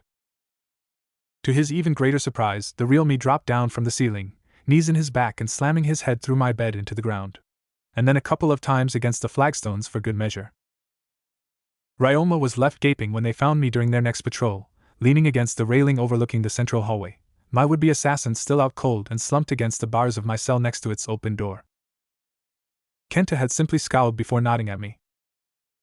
That had seen ANBU visiting again, and apparently there was a bit of a fuss within prison command, considering they had been thoroughly chewed out after the special forces units came to the same conclusion I had. These were not separate incidents. Someone had ordered and facilitated these assassination attempts. The fact the second guy got his hands on a key meant that that someone wasn't just another inmate. But then who? Tsubaki asked as I explained my reasoning. I turned to the woman, broom resting over my shoulders as I gave a shrug. Mizuki's old enemies? My own new ones? Could be one of the guards, could be someone on the outside who has enough pull with the guards. Ultimately, though, that doesn't matter. Doesn't matter, Dash? Mizuki, you were almost killed. Twice. You're not safe here, we need to alert the guards. Who are almost definitely in on the scheme to kill me, remember? No, I need another safety guarantee. How? Mizuki, if you plan to run away. Why shouldn't I? I snapped, before catching myself. Even though I tried to put up an easygoing front, the stress of my imprisonment was getting to me, especially as the assassination attempts weighed heavily on me. I had never had to fear for my life before. I'm sorry, Tsubaki. I didn't mean to shout. I apologized, but the woman just shook her head sadly. It's all right, Mizuki. I understand. But please reconsider. Have faith in the Hokage. Have faith in the guy who has let every traitor and mad scientist slip through his fingers. The guy who promised to take care of Naruto and then left him to a life of loneliness. Yeah, sorry, but no. I didn't say anything at all. Instead, I gave Tsubaki a small smile and a nod and went back to sweeping. But in my mind I was already making plans. I need to get assigned to kitchen duty. I need allies. And I had just the 2 candidates in mind. Fujin and Raijin, also known as the legendary Stupid Brothers, were easy to manipulate, if risky to interact with. Solely motivated by food to the point that they even killed their own comrades over a dinner spat, I knew I had to pick my words carefully, or they'd pick their teeth with my bones. Which is why, the evening after my talk with Tsubaki on one of my nightly explorations, I didn't just unlock their cell door and invite myself in. I led with throwing in 2 bean paste buns instead, leaning against the railing of the hallway outside their door, their cell on the edge of the same block as my own. Both brothers, hulking, almost boulder-like shapes in the darkness, the numbers 12 and 13 on their backs, descended on the snacks after a brief scuffle, practically inhaling the buns that looked comically tiny in hands that were large enough they looked like they could envelop my entire head with ease. Beady little eyes glinting with hunger, the brothers searched their cell, and after finding no more magically appearing bean buns, they turned their attention outwards instead, their gazes landing on me. Hey big bro, look! There's a guy out there and it ain't one of the guards. I see that little bro. Maybe he threw in the food? Let's ask him. Hey you! Little man! Did you throw in that food? Their voices were booming and I cringed at the volume, putting a finger to my lips as I tried to shush them. Raijin, the taller of the 2, hair in a high ponytail, just blinked at that, tilting his head. Hey big bro, what's the little man doing? Foolish little bro. He's letting out all the air in his body, of course. That's why he's so small. Fujin, shorter but stockier and sporting a goatee, explained proudly. Ah, big bro, you're so smart. Please be quiet. I hissed at them and Fujin narrowed his eyes at me. Or what? He rumbled lowly, his voice more dangerous now. Or I won't be giving you any more food. That one was a gift. Free from me to you. But if you want more, you need to do some things for me in return. You do want more food, right? I try to entice, and for a moment, both brothers are silent. Yes, we do. And we want it now. Fujin growls, before he grabs the bars of their cell and, to my shock, begins forcing them apart as if they're made of wet pasta. It's the work of seconds, and I'm taken off guard by his sheer speed when an arm as thick as a tree trunk shoots out in a blur, grabbing the front of my chest and hoisting me easily off the ground. No wonder Mizuki wanted these guys on his side if they can do that. I thought, panicked as I swung from the elder brother's grip. Where are you hiding the food, little man? Fujin said, and I had to swallow as I rapidly thought of the right answer. How did Tsunade deal with them in the anime? Damn it, this would be so much easier if I had bothered with the filler episodes. Calm. Strict but calm. These were essentially giant toddlers. Giant, murderous toddlers that could crush my skull like a grape, but still. So, I crossed my arms over my chest as I dangled from Fujin's grip, glaring down at the large man like a parent disciplining their child. Put me down, right now, or I won't get you your food. Get us food, or we kill ya. Fujin made his counteroffer, but I just upped my glare. If I'm dead, then I can't get you any food. At all, ever. You'll starve. Starve? Big bro, I don't want to starve. Raijin pipes up, leaning over and brushing aside a bent steel bar as if parting a curtain to get a better look at me, and Fujin's heavy brow is furrowed in deep thought. You're right, little bro. I don't want to starve either. And with that, I'm released from his grip, landing on my feet as I kept up a calm facade, brushing the front of my crumpled shirt with an even expression. There. Did what you wanted, let you go. Now the food. Fujin states, his earlier murderous aura gone as he looks at me with an expectant smile. There is no food now. I'll have to prepare more for you. It has to be secret, or else the mean guards will see that I'm making more food for you, and they'll take it all away, leave you with nothing. Damn. They can't have our food, Fujin says, rubbing his bearded chin with one of his massive hands. Right. Go on, little man. Be sneaky now. Don't let 'em see you. Then you come back tomorrow with our food, all secret-like. Raijin says, as if letting me in on a secret plan, turning me around and giving me a gentle push in the back as he sends me on his way. Fix your cell. They'll see something's wrong with it, it needs to be secret-like. I whisper back, and the brothers nod before grabbing the bars and forcing them back into proper shape again. While they're standing outside of it, both of them looking at me with big smiles on their large faces. Just stand back, please, I'll let you in. I say with a sigh, preparing a chakra thread from my finger. As I lean down by the lock, I can hear the two giant brothers attempt to talk in whispers far above my head. Hey, big bro? Yeah, little bro? Is it tomorrow yet? Of course not, little bro. You need to wait a bit before today turns into tomorrow.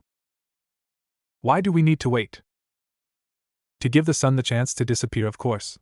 It gets tired, hanging up in the sky all day, so it goes to bed. When it comes back, then that today is the tomorrow. Oh hey big bro? Yeah, little bro? Where does the sun go then, when it goes to bed? It goes down in the west. In the land of stone, actually, near Iwagakure. Oh big bro, you're so smart. I just sighed as I kept working on the lock. You know, apparently I built Tsubaki and a house? It's supposed to be a simple thing, but the location is gorgeous, right outside Konoha walls even. A simple conversation during lunch.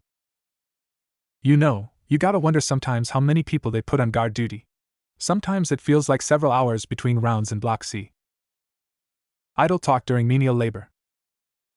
Was watching the weather lately. Looks like we'll be getting a storm later tonight. Thunder's gonna make it so you can't hear anything, much less hear yourself think.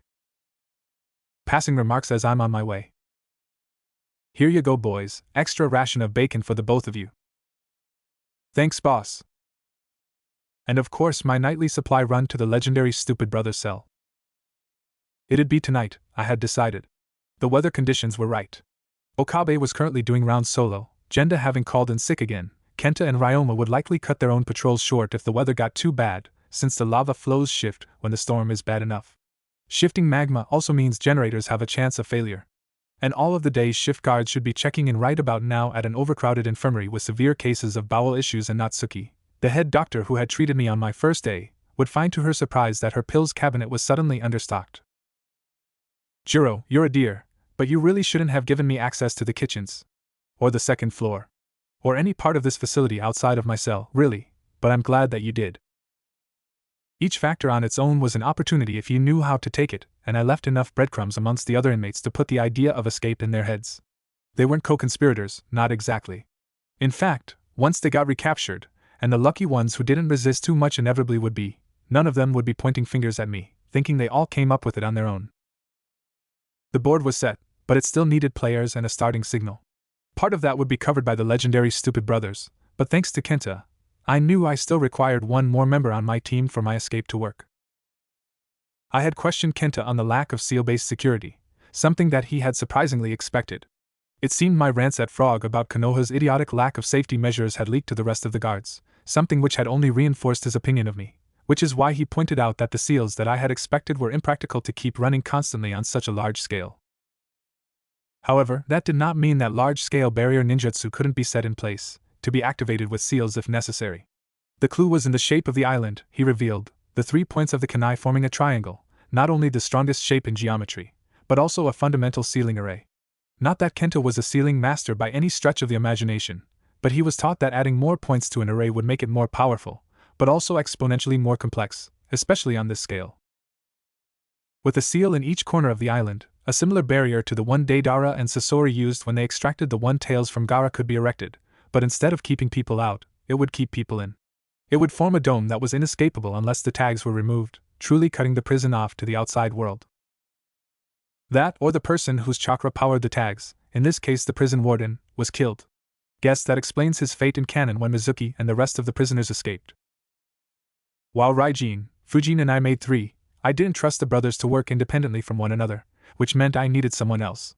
Which is why, when the ventilation pipes on the 3rd lower level suddenly ruptured to the alarm of the guards, I immediately made my move towards the minimal security holding cells 2 floors above me. The pipes didn't burst on accident, though an after-action report might chalk it up to the violent storm raging outside and its effect on the roiling sea of lava churning around the island putting too much pressure on the overworked and outdated system. The real reason they burst was because I cracked the pressure valves 3 days ago when I had gone with a small maintenance crew to fix a faulty generator. I hadn't done it right there, but I had marked a ventilation shaft that snaked its way through the facility, with one of its access points ending down further in my hallway. So over the past 3 nights, I'd sneak out, climb the wall until I got to the vent, undid the screws with a screwdriver I fashioned from a spoon and crawled my way back into the utility room and began messing with the facilities like a demented wrench monkey. Not enough to cause another investigation, but enough that faults became to accumulate, with the storm as the final tipping point. I dashed out of my cell, picking the lock old hat at this point, and dashed down the hallway towards the immense stairs leading to the upper floors. Hallway lights flickered not by chance, but because I stripped the insulation with a fork wrapped in strips of fabric taken during laundry duty and rewired the breakers behind the boiler room wall. My steps were sure, no hesitation at crossroads or forks in the upper hallways, not bothering with checking the names of the doors, relying on my mental map of the place. The door at the top of each staircase, barring access to the level above, was circumvented with a copy of a key I had made by stealing a keychain off a rack when I snuck into one of the guards' supply rooms, pressing the key in a bar of soap I had stolen from the laundry room, and then painstakingly filing the profile of the key into the dull blade of a knife I stole from the kitchens by coating my finger in chakra after I returned the original keys to their rightful place, none the wiser. The door unlocked, wet heat slapped me in the face and I was off. Meanwhile, more and more alarms began blaring as electrical and ventilation systems began to fail in a cascade. Underneath the alarms, though, came the swelling noise of shouting. Seems like the Stupid Brothers at least stuck to their assignment, having broken out of their own cell with frightening ease and making a beeline towards the western corner of the island, ramming straight through walls and other cells if need be. Enough destruction and commotion for other prisoners to start breaking free. To their surprise, they found their escape made easier by unlocked doors, a distinct lack of opposition, scorched fuse lines and circuitry in those rare instances I had found some, and none suspected it was because of me. I knew the guards, already at half strength due to the day crew collectively shitting their pants in Natsuki's med bay, soon to be followed by the night crew should they come across the raging Stupid Brothers, would descend the levels from the guard tower at that western point, thus missing me on my own mad dash up along the eastern corridors and stairwells, until I found myself in front of a nondescript door, leading to an equally nondescript room if it weren't for its occupant. Tsubaki was already awake when I kicked her door down, clearly alerted by the alarms and the steadily increasing noise of shouting and combat coming from below. It wasn't a proper cell, so even though I was no Raijin or Fujin, this was doable enough. Mizuki? What's going on? Tsubaki, I can't answer that right now. But I need you. Oh, I mean, is this the time? And not that I am mind, and not necessarily. The woman suddenly blushed, the chaos of the moment seemingly forgotten as she pressed the tips of her fingers together, and I blinked a few times before I understood what she meant. Oh. Damn woman, you got it bad. Mizuki, where did you even find her? And how fucking stupid were you that you threw it away for that snake-themed pedophile? Tsubaki, I'm flattered truly, but that's not what I meant. I need you to help me. Tsubaki blinks at that, disappointment on her face. So, this was your doing then? You're still trying to escape? We've had this discussion before, Tsubaki. I'm not safe here in Mizuki. For all that you knew him before, for all that you see of that man in me now, was a very bad person for a long time. My presence does not erase those crimes. Or their punishment. I just wished better for you. The woman says softly, head downcast, and I step closer to her, my hand coming up to grab her own. I understand, Tsubaki. It's very noble of you, and I truly appreciate your faith in me, and admire your faith in Konoha. But I'm afraid I cannot trust them as you do. After all, I barely know them, and what I do know of them, I've learned from behind bars. I'm trying to gain my freedom, Tsubaki. And if you really, truly want what's best for me, you'll help me. Because I literally cannot do this without you. And if I fail, I leave the rest unspoken, letting her own imagination fill the blanks. I know I've convinced her even before she nods her head. All right, I understand. What do I need to do? Hurriedly, I explain her part of the plan, before stepping into her shaking hug. She tilts her head up at me, eyes tearful, and slowly we move closer, our lips brushing together, her flowery smell in my nose and the salty taste of her tears on my lips. Then she shakes herself loose and hurries through the door, leaving me to stare at her retreating back, her thick braids swaying wildly behind her.